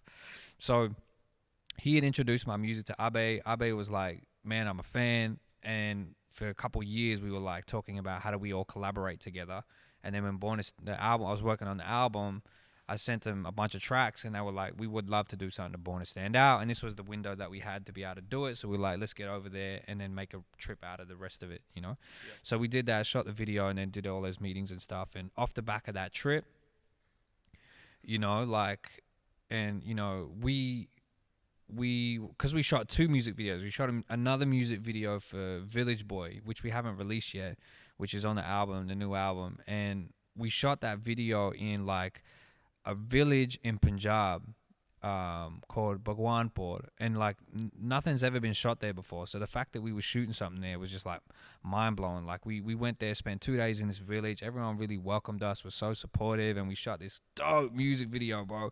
And we were like, okay, we knew the next day we had like about 3 or 4 meetings with different people across the industry. So we were like, to the director, my mate Tej, I was like, bro, can you like chop like 30 seconds together for us? Like just so we have something to like, he was like, yeah, put something together. He sends it to us like half an hour before we get to our first meeting. And so we, having these meetings and introducing myself, and my manager's talking about our plans, blah, blah, blah. And we're playing this video, and they're just like, yeah, man, that's crazy, blah, blah. And then off the back of those meetings comes this opportunity to perform for MTV Hustle on MTV India on TV.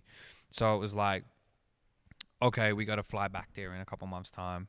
We did that, performed Born to Stand Out for that show. Took Mira with me. Obviously, they never seen nobody like Mira before. Nah, that would have been a crazy. Yeah. Everyone would be like, "What?" Yeah. They never seen anybody like Mira before. Shout out to Mira. And we did a good job. Got off stage. As soon as we got off stage, they're like, "We got the grand finale in 2 weeks' time. Can you come back?" I was like, "Yo, I'm flying back the next couple of days, but if you want me back, I'll come back." They're like, "Yeah, we want you for the grand finale." So I was like, "Sweet." We came back, performed again. And it's been like, that was crazy. It was a surreal experience because like I'd never been a part of something like that before, especially in India. And the crazy thing, bro, was like in the span of like a month or two, I would have been on stage twice on a broadcast that went out to 30+ million people each time, right? And I was just like, I was mind blown because I was like, who does that? Like, and how has that ever been? Has that been done? Like in Australia, I was especially like, that you're from here. Yeah, I was like, I was like, man, this is crazy. And so I was so grateful for the opportunity. And then after that, I was like, okay, well now I need to now the hunger's there, the demand's there. We made that first impression that I've been waiting for like 4 years. And that's crazy that you say things happen when they need to happen because like you had those opportunities to perform. That would have been like too much El Fresh. Like it wasn't ready and you would have had to give him too much. But then to dial it back and be like, cool, like drip feed what you're doing in there. That's crazy. Yeah, totally. And it's a completely different game over there, bro. Completely different. But man, school me the game. I want to just go over there, just be like, take it all in, be like, yo, this is crazy shit. So I'll be a towel boy. That's what I don't need to rap. I'll just rap in the like dressing rooms, So different. But yeah, like it's been dope, man. Like I've literally just got back a master for a remix for Alchemy, and I got 2 of the guys from MTV Hustle on the remix, and hell yeah. I'm rapping in Punjabi in it. Like we're gonna drop that soon. So like, yeah, I'm curious to see how that goes for over there. Man, hectic. Fucking, I wanted to know about that because, like, seriously, like, I swear to God, I just felt like, one day you were just cruising around here, neck minute, like, kicking, like, raps in there. I was like, yo, this is But yeah, bro, like, it took years to get to that point for that opportunity to come, It's crazy, though, man, and it's good to hear that, you had to take those pauses for a little bit, you know what I mean? To be like, yo, when the time's right, it's right.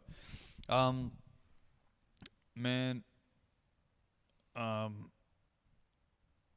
one thing as well, I'll put it up that obviously you're coming on the show, and it's really funny because there's 2 things came up in the last week, funnily enough, and like your character speaks for itself, and what you do, but man, I had to say Jay Druitt actually reached out. Oh, the man, and he said if it wasn't for you, he could possibly have been doing a bit of jail time if it wasn't for you.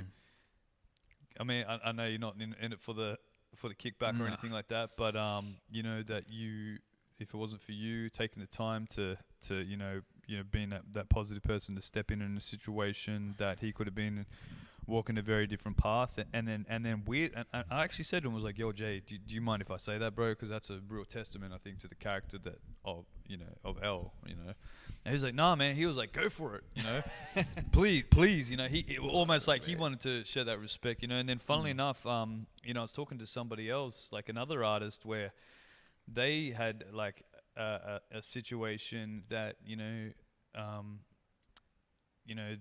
had an issue with like contracts and stuff like that, and you had to sort of come in and mediate, and you took your time out, and it helped out, bro. Like I suppose like what motivates you, because a lot of people don't know that. Like people just see you rapping and doing all this, but there's so much stuff that you're doing behind the scenes,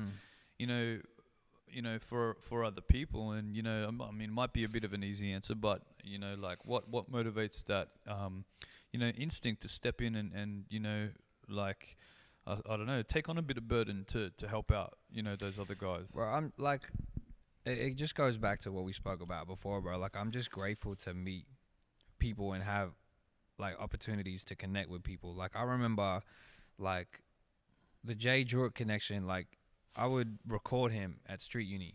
You know what I mean? Like, he would come in and I'd record his stuff, and like, bro, he was one of those rappers that would come in and like be so tight with his shit. Like, he would lay down the verse and then the doubles were like right on, you know? Yeah, And almost like copy and paste. yeah, man. Like, and I learned from every time I was in a session with someone. Like, and I was in a lot of sessions, man. Like, with a lot of artists, like just sitting there recording people, and I would learn every time someone came in, and he would travel all the way from Mount. There was at that time there wasn't a Street Uni Mount Druitt, so he would travel all the way from Mount Druitt to Liverpool, and he would come and record, and we had like small windows for like how long you were allowed to be in a studio, and at one point I think it got down to like 1 hour or something like that because there was that much demand. So he was that tight that he would just smash his stuff out.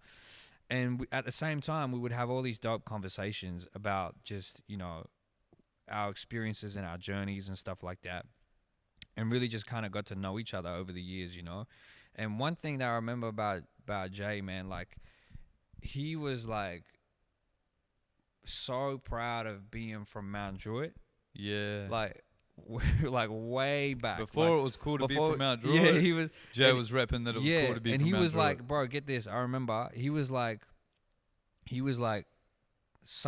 goes, one day there's gonna be someone from the area that puts Mount Druitt on the map, and we're all gonna be proud. And he was like, I'm trying to be that. Like, that's why the name's Jay Druitt, you know. And yeah. And I remember when 1-4 blew up, like the first person I thought of was Jay. I was like, I know he's like so proud right now. You know what I mean? Like, that's mad. I know this guy. Finally, the area's getting a nod. Yeah, because I remember like 8-9 years ago, bro. He was envisioning this. You know, this straight moment. Up. I heard it come from his mouth. He knew it was coming. Yeah, and he was like, Mount Druitt's gonna have its time. It's coming, bro. He was like, it's coming. And so when it happened, bro, he was the first person I thought of, and like I was just like so happy for him. You know what I mean? Like, I was so happy for him. Bro, like, at the end of the day, like, I don't see this as a competition. Like, I don't see the game. I never seen the game as a competition. Like, and I always just want to, like, because if it wasn't for people helping me out, I wouldn't be where I am. True, you know what I mean? Man. So, like, it's not a one-man show. You know, like, but for every story that comes in that you've heard that's been positive, I'm guarantee you there's also stories of people that I've disappointed too. You know what I mean? And so, like, I have to, you know, appreciate that balance. But at the end of the day, it's just a matter of like, man, at the end you can just try and do your best. You know what I mean? Yeah, man. Take care of other people as much as you can, and hoping that, you know, just putting as much positive energy out so you can hopefully do something or somewhat outweigh those negs, I suppose. You know? Yeah, man. Man, this is crazy. You're nominated for ARIA. Fucking don't me like. I've never been nominated for like, that's a weird one. Like, you know, it was 2016. It says here, and I think it said that you charted on ARIA charts at 55. Was that for? I don't know, bro. I don't know the number. Fuck, this guy. I don't know. Well, let me just tell you, you charted at number 55. But how? Like, I mean, look, ARIAs are a funny thing, right? In Australia, because we know politics, yada yada yada. But still, it's an ARIA nomination, man. Did you go to the? Yeah, I went to the thing. How was that? Yeah, I went to. It was a cool experience, bro. But yeah, it's an interesting industry, bro. Like the what made it for me was like when they were playing the nominations, and when they played, they announced my name. They had excerpt from the 1 in 100,000 music video, and that video is like the whole idea of that music video was we casted in a lead role a young sick woman in a role where she was the hero. Like, it wasn't a situation where we wanted to have like a situation. Like, the whole thing was we were very conscious of wanting to create a music video that spoke to, that was just like a dope heroic story, and there was this dope character who wasn't being saved, that was a woman. It was like she was owning it and saving other people in the video, and she was in full, like, what we call bana, like full like kind of like warrior sick outfit, you know what I mean? Crazy, yeah. And so the highlight for the arias for me was like when they announced my nomination, that came up on the screen, and so she was right there, and like, and so I'm thinking to myself, like, okay, this is a beautiful moment, because like I doubt this has ever, like, something like that has ever happened on that stage before, Straight up. from the Sikh community. So like I was grateful to be able to get that opportunity to see that, you know, see that happen. And the other beautiful thing about it was, man, like I got to go with my fam, like, you know, Mike McGlynn, who produced that record, a lot of that record was there with me. Mira was there, you know, MK1 was there, you know, like it was fam, bro. Like we just got to hang out and enjoy, and appreciate each other, you know. And the other person, like, the other thing that was dope, bro, like, and again, this speaks to just like dope people that you meet along the way. Like I met this real dope producer, who's got decades in the game. His name's Chong Lim. Right? Yeah. He's the musical director for John Farnham. True. Right? Chong Lim. I met Chong, and Chong was at the Arias, bro, and I just chatting to him and hanging out, and he's one of the funniest storytellers. Like he's this Asian dude who's made his name in the music industry, mainstream industry, back when, bro, he would have been the only Asian dude. You know what I mean? So you imagine the stories he's got. Wow. Bro, like he would have it all. Yeah, as well. man. And he's just the funniest guy, man. So like to be able to just like chop it up, yeah, bro. Like it, yeah. Those are the things I remember about you know the Arias. Bro, that's hectic, bro. I love that as well. Like, you know, that's what you take from it, bro. Like, you know, it's that's hectic. Like, and now you got the homie, be like, yo, fuck, man, I'm feeling a bit down. Yo, I'm gonna call up the homie. Yeah. Well, I'm telling you, bro, he's got the best stories. Man, next time we'll get him. Next you time gotta get come Chong. on, you gotta bring him down. Chong. All right, hectic. Actually, Chong been dodging me, bro. Oh, Chong, bro. Chong's been dodging me, bro. Shit, all right. He'll appreciate me. Like so when I was recording the Southwest Hour, we recorded at 3:01. Yeah. And he was there, but he tried to like. No. Like I remember chatting to the crew there. I think I saw on his Instagram, like, or someone was 3:01 had posted like a day before we were supposed to go in or something like that, and Chong was in the story. I was like, yo, Chong's in at 3:01. I was like, man, he came to Sydney, he didn't call me. What the hell? What a dog. And then the next day I was like, sorry, I'll see him tomorrow. I rock out to 3:01 and I was like, yeah, where's Chong? And they're like, oh no, he went back to Melbourne. I was like, this guy, man. He knew. I texted him. I was like, bro, what's going on? He was like, oh, I'm sorry, man. Yeah, next Chong, time, dodge me, Chong. Next time you come to my area, you better check in, Chong. Yeah. Oh man, I love that guy so much, man. Okay, I've only got a couple more, and then we throw to questions. But yeah. This was something fucking hectic for me to see. For you to do that anthem for the Sydney Kings. Oh, bro, that was a dream. What the hell, man? Like, you know, how did that come about? And you know, how did it feel to be like, because, you know, we all, you know, we watched the Kings, we watched the rise of the Kings, we watched the fall of the Kings, we watched the rebirth of the Kings, we watched Bogart with the Kings, you know. Did you watch the Sydney Spirit years? Yeah, it's rough times, you know. West Sydney Razorbacks, how about that? Yeah. But, you know, to then be sort of on the invite and be like, yo, and then get to rep and then put your freshness, you know what I mean? Like, and be a stamp for the Kings for the season and stuff. How was that, man? And what did you take from that experience? Man, that was a massive dream come true, bro. And again, I'm just grateful, bro. Like, that was it was a big dream come true. Like, hoops fan for, you know, massive hoops fan. So like, I've always wanted to and always envisioned like writing a song for like sport, you know, like. And I had a something that other than "Here Comes the Boom" by POD for fucking NRL. I saw something hectic. The Batuta Advocate, like, shout out to the Batuta, did something about "Here Comes the Boom" the other day for NRL. Anyway, that's a sidetrack. Anyway, continue. I was so before that came about, I was doing some stuff with the AFL, and they brought me on board to be like an ambassador for AFL for Giants, New South Wales. No, I never officially worked with the Giants, but AFL New South Wales brought me on board, and like. I think it was you know, they were trying to make inroads into Western Sydney, and figured that, you know, I could kind of help in that journey. And I was happy to help because I was like, in a sport, you know, I love sport. So, and I floated the idea a few times with the Giants, like, let's make a song, like, let's make a song. But it never, like, it's not like basketball. Hip hop and basketball is just there's just synergy there. You don't have to explain it. Whereas it felt like with AFL, you really had to explain it. And there's such a, like, from an organizational standpoint, they're very conservative in how they approach things generally. And that's not a knock on them. That's just what works for them. Well, and yeah, so they've got their successes from it. So yeah, so it was a hard one to get going, especially, you know, especially in Western, as a Western Sydney thing. It just wasn't the right timing. So, you know, when the Kings thing came about, it was mad low key to begin with. Like, I got told, you know, that potentially there's an opportunity to write a song for a sports team, and I was like, oh, sweet, that's cool. They're like, we'll let you know when more details come in, and I was like, sweet. And then it was like, it's a basketball team, and I'm like, oh, sweet. And My I'm thinking to interest is myself, peaked. yeah, no, but at that point again, I was thinking it's like a club, like a rep club or something like that. Bankstown Bruins. Yeah, Wait, Campbelltown Ghosts. Yeah, right.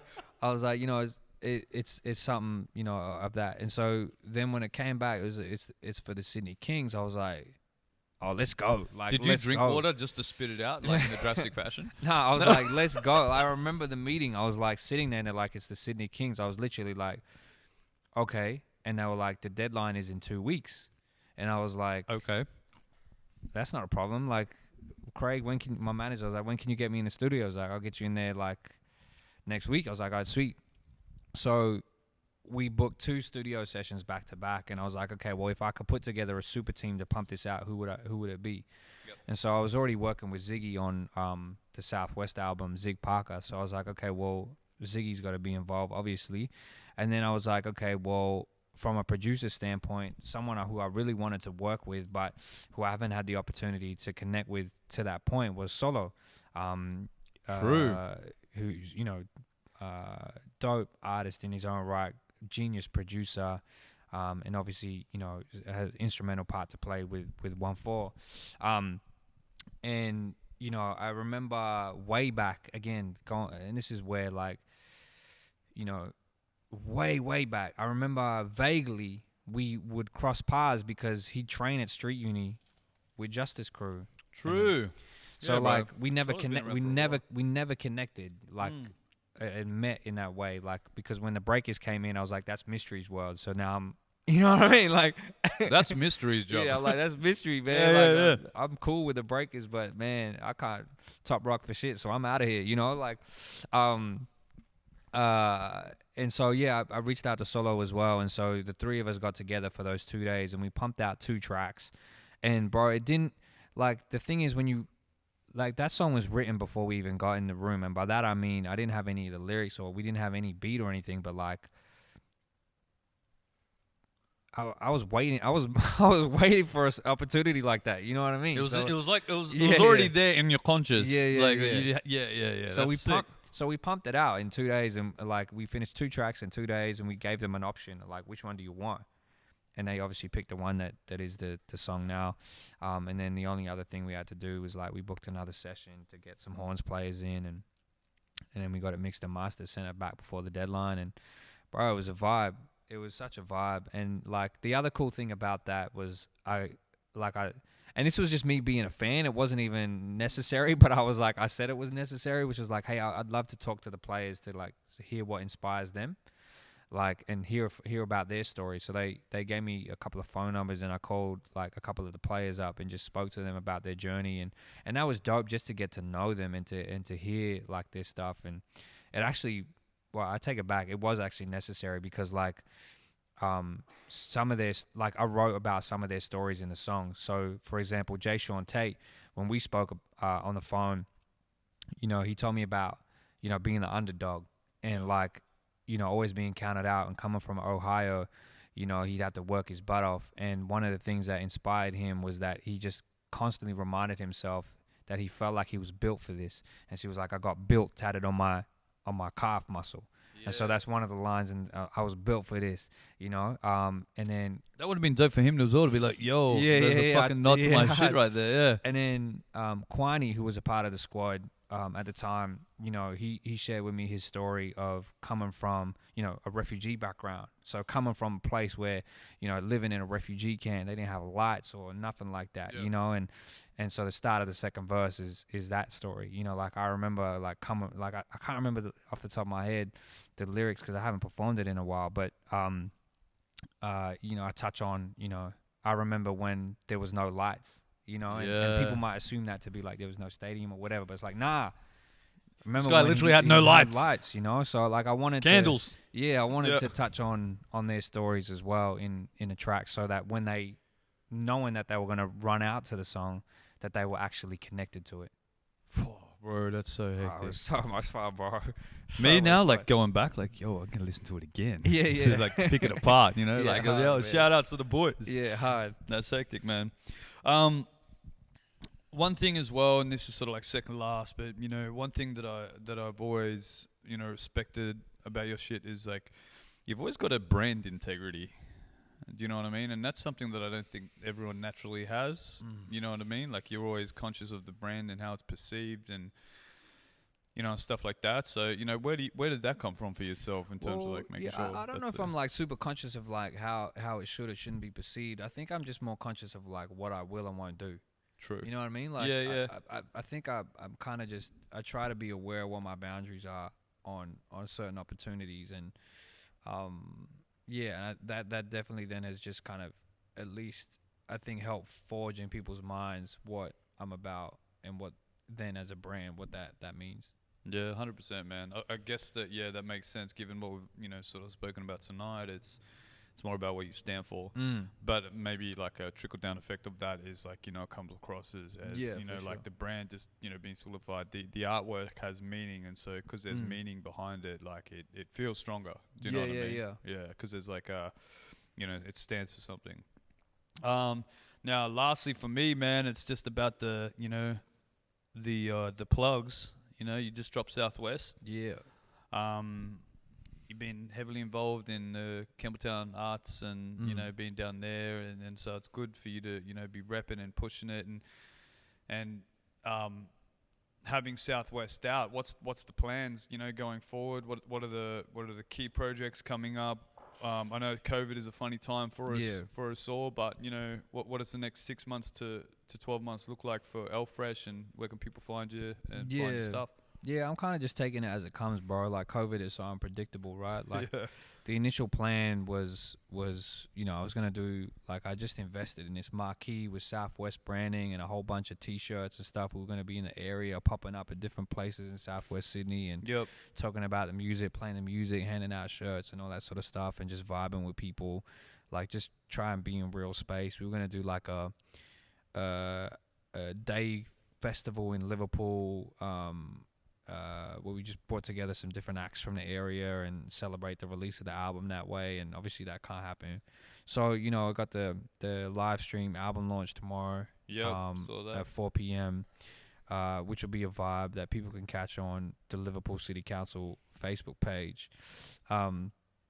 And, you know, trying to just kind of push the record that way. I kind of feel like there's so many stories on the album that need to be told, and people kind of need to sit with it for the stories to really resonate. So I'm kind of hoping that the album just ages well, you know, like, and people can enjoy it while we can't get out there and perform it. Like, just even rehearsing this morning, bro, like, I can't wait if we ever get the opportunity again to be able to perform in front of crowds. Like, this is going to be such a fun record to do live.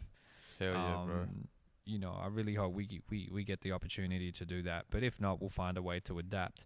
Until then, you know, like, I've got a remix of Alchemy, which was the first single from the album and the first track on the album. I've got a remix for that coming soon, and that's gonna be in like language, you know what I mean? So it's got two rappers from MTV Hustle, so EPI and Shloka, who are both killer MCs, spitting on there as well, which will be hectic.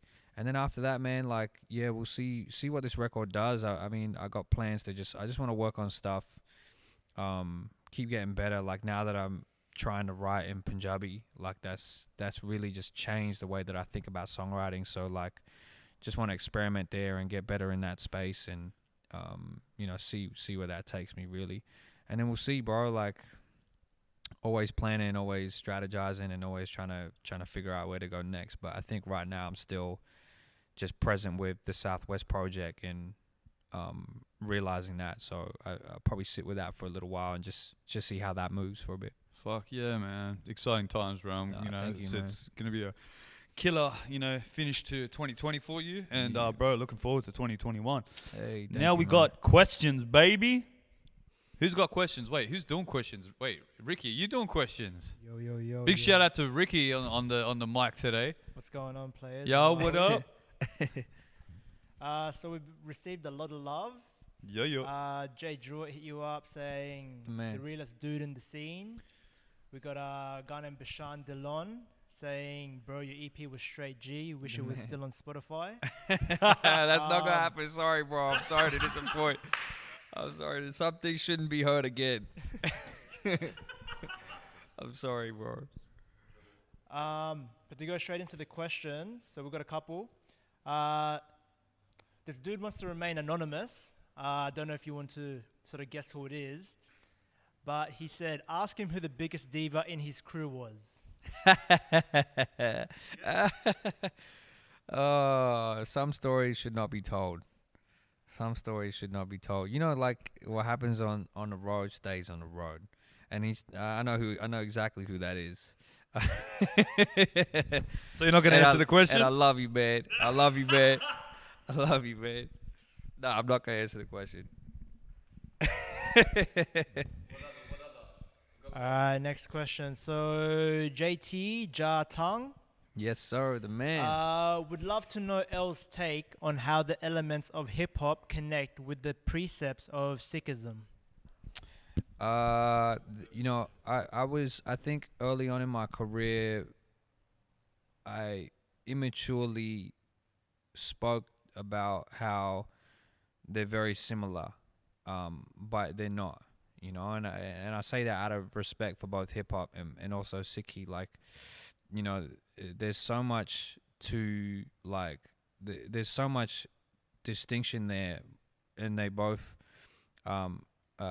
important, that to compare the two, I think is actually a disservice. I don't think, like, I don't feel like it's necessary to talk about a connection between the elements of hip hop and Sikhi as well. Like, the fact that I make music and, being of the Sikh community, is just what it is, and, like, it informs the way that I move and the way that I make music and all that sort of stuff. But yeah, I don't know. I don't think I'd go so far as to try and anymore. Like, yeah, 5 or 6 years ago, I would have tried to tackle that question, but I just don't think it's necessary to really dive into it. And I say that with the utmost respect for both hip hop and Sikhi. Like, they're very distinct things.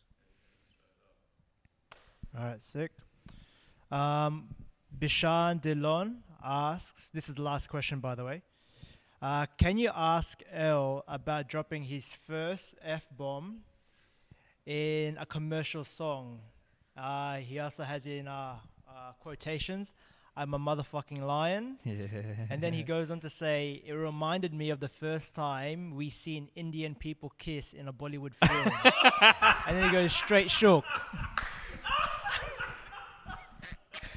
Oh, the man. And man, respect to Bishan, man. Like, Bishan's been, like, right, man, we've been, like, I met Bishan a long time ago. And, we've connected over years, man. Like, I got so much love for him.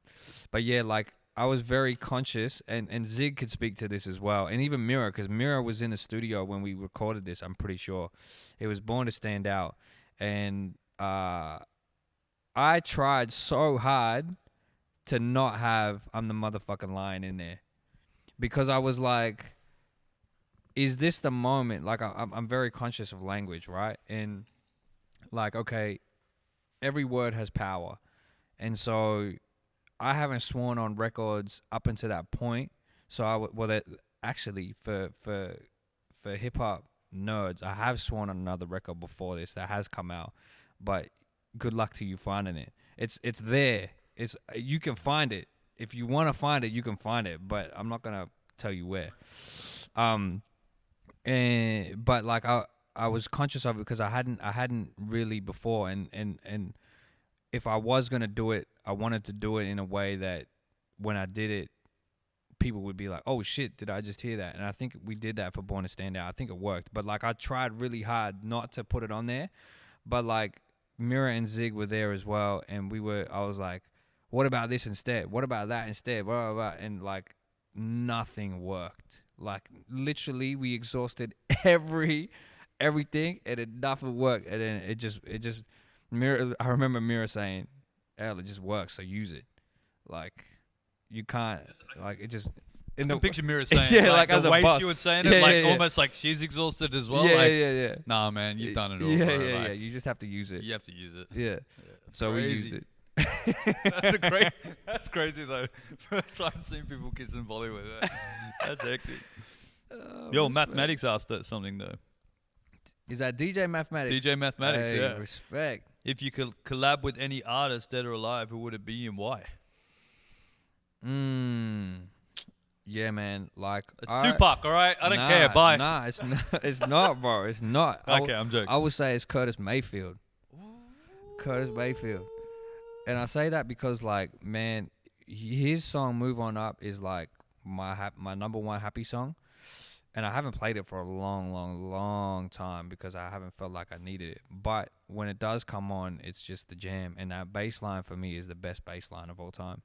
So yeah, and I know Curtis, like, his music inspired so many people. I think I could be wrong here, and someone in the comments might be able to correct me. Actually, Mathematics might be able to correct me, and the one who wants to remain anonymous might be able to correct me too. I know who that is as well. But I think Curtis Mayfield is the most sampled artist in hip hop. Oh, okay. I wanna go out and say that, so I wanna be corrected if it's not. But he inspires so many people, and his music was so politically conscious. Yeah. You know what I mean? Like if there was one artist that I wish I could have seen live, it was him. True that. Man. So yeah, it would be Curtis Mayfield. There you go. We've also got another question. It's popping up now. This is someone who was meant to be here tonight, although he's not here. Big boy Eski. Eski. Yeah, Eski the boys. Hey, Eski asked this question. I'm going to quickly pee. I'll be back. I swear. I'm going to wash my hands as well. Where the next L Fresh gig gonna be at? Tomorrow, Eski. It's tomorrow. Yes, tomorrow. Doing the album launch live stream from the Liverpool City Council's Facebook page, 4 p.m. Or for 4E Sydney on what's tomorrow? Thursday? On Friday. The 4E Sydney one's on Friday, and that'll be on the 4E Facebook page. I think at 7 or 8 p.m. Otherwise, when we can get in real space again, man, I can't wait. Like, yeah, I hope that's not too long. Dope. Well, I think that's it. That's all the questions, and we don't have our host. He I know. disappeared. Yo, He disappeared. yo, Lee, are we gonna rock the show or what? Yo, sanitize, bro. Actually, I got one more question. I told you it was casual. It gets like this, all right? Hey, and I We've have got to one actually. more question. Oh, one more question? Oh, shit. Why didn't you ask from- this when I was pissing? Archana. Eljana? What? Archana. Archana. Apologies Anna. if I had pronounced Yeah. your name incorrectly. Would you ever rap for Bollywood? You know, if it was the right opportunity, like, you know, I don't know, man. Hypotheticals are hard, right? Because until they're in front of you, you don't really know the reality of the situation. So, like, if it was the right opportunity, then I'd look at it. You know, there's some really interesting stuff obviously happening in a variety of different scenes, and Bollywood's one of them. I mean, there was the reason why hip hop blew up in India is because of a Bollywood movie loosely based on the lives of two rappers from Mumbai. One's named Divine and one's named Nazy. And that movie was, and I felt it as soon as I saw his name pop up in the movie, his photo pop up in the movie. I was like, he's invested in this shit. Nas was executive producer for that movie. True. Nas was executive producer for that movie. Gully Boy. Damn. And get this, right? Then I think a year or like half a year, that movie blows up, by the way, right? Yeah. Divine and Nazy blow up. Divine especially blows up. And Nas launches Mass Appeal India, and guess who the first signing is? Divine. So, you know, that guy's a G, man. Like, he invests in a movie. Chess. Gets it into Bollywood, makes hip hop catapult, launches a record label, signs the biggest artist in India. Check. Mate. So yeah, back to the question: if it's the right opportunity. So basically, if Matt's built Nas, like, If it's the right opportunity. that'll be hectic, bro. I'm looking forward to that. But when the timing's right. Yeah. Man. Any more? All right. Listen, I do have to say, massive shout out to 4E and Viv for sharing the page and the live stream tonight. Sydney. And putting so much effort into behind the scenes. Make sure you follow 4E Sydney as well. Jumping on with open source tonight, doing sharing the live. So that's massive love. We're gonna get into, we're kicking some live shows. Yeah. So we thought we'd like ramp it up. Obviously, we got a little bit of a different setting today for you, my man. Yeah. Let's do You know it. the vibe. So Yes, sir. we're gonna get Alfred to jump up and do it.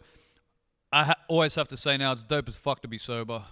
So living that lifestyle, baby. And Good on you, bro. yeah, we're gonna get into it. So Hey, thank you for having me, Hey, bro. bro. I appreciate it, man. Gotta say, I wash my definitely hand, appreciate watch it. I Nah, hope man. you did, bro. I appreciate it, listen, bro. I definitely for me, appreciate it. I'm bro. I get to Man. sit here like a fan these days. Hey, Do you know what I man. mean? I can still rap. I Like, swear.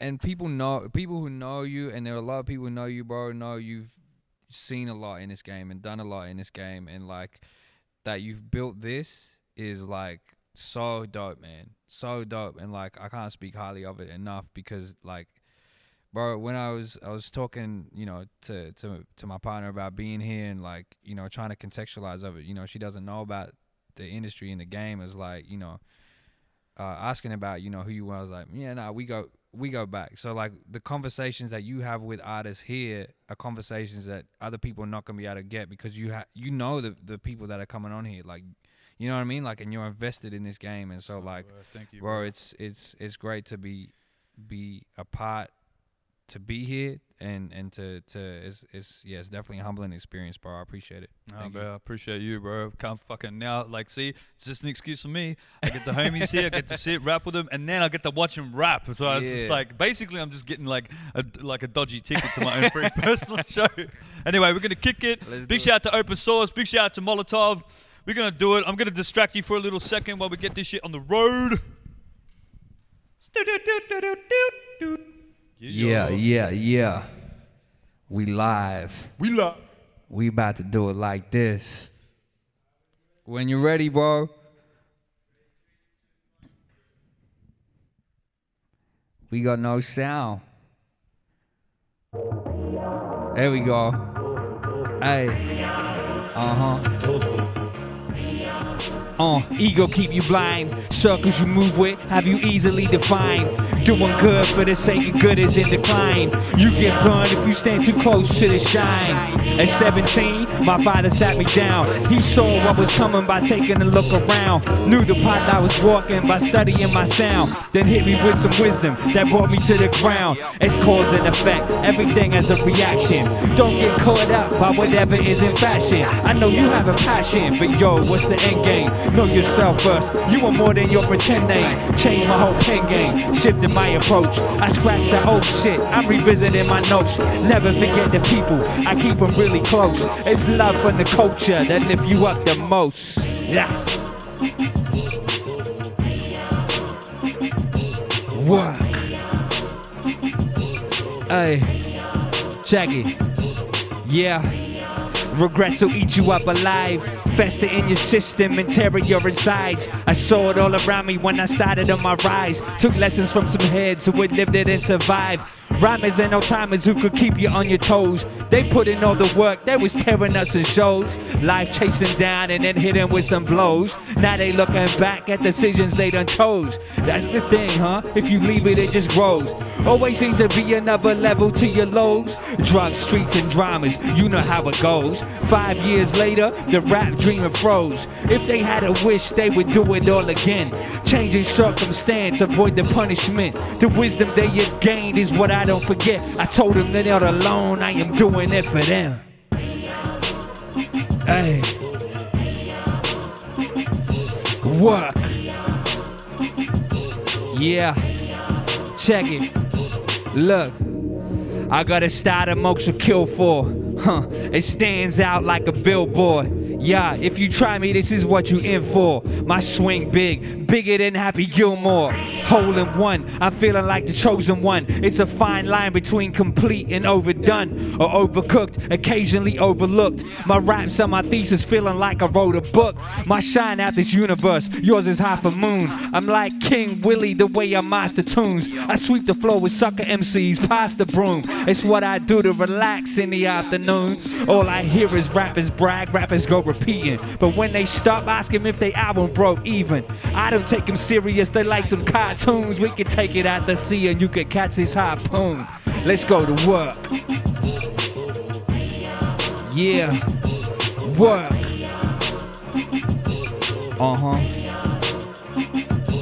Work. Hey, shout out to Godzilla Podcast, man. Leroy Rowe in the building. Yeah. Work. Yeah. That one's called Worked. It's the second track from my album, Southwest.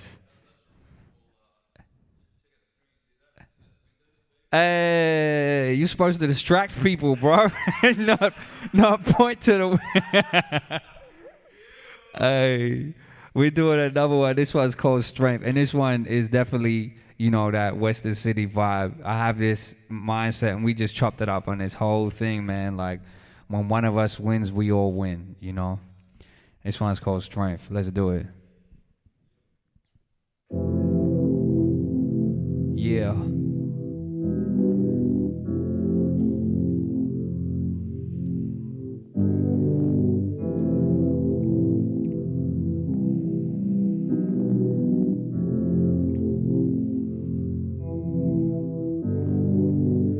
I'm looking for the love, where it at?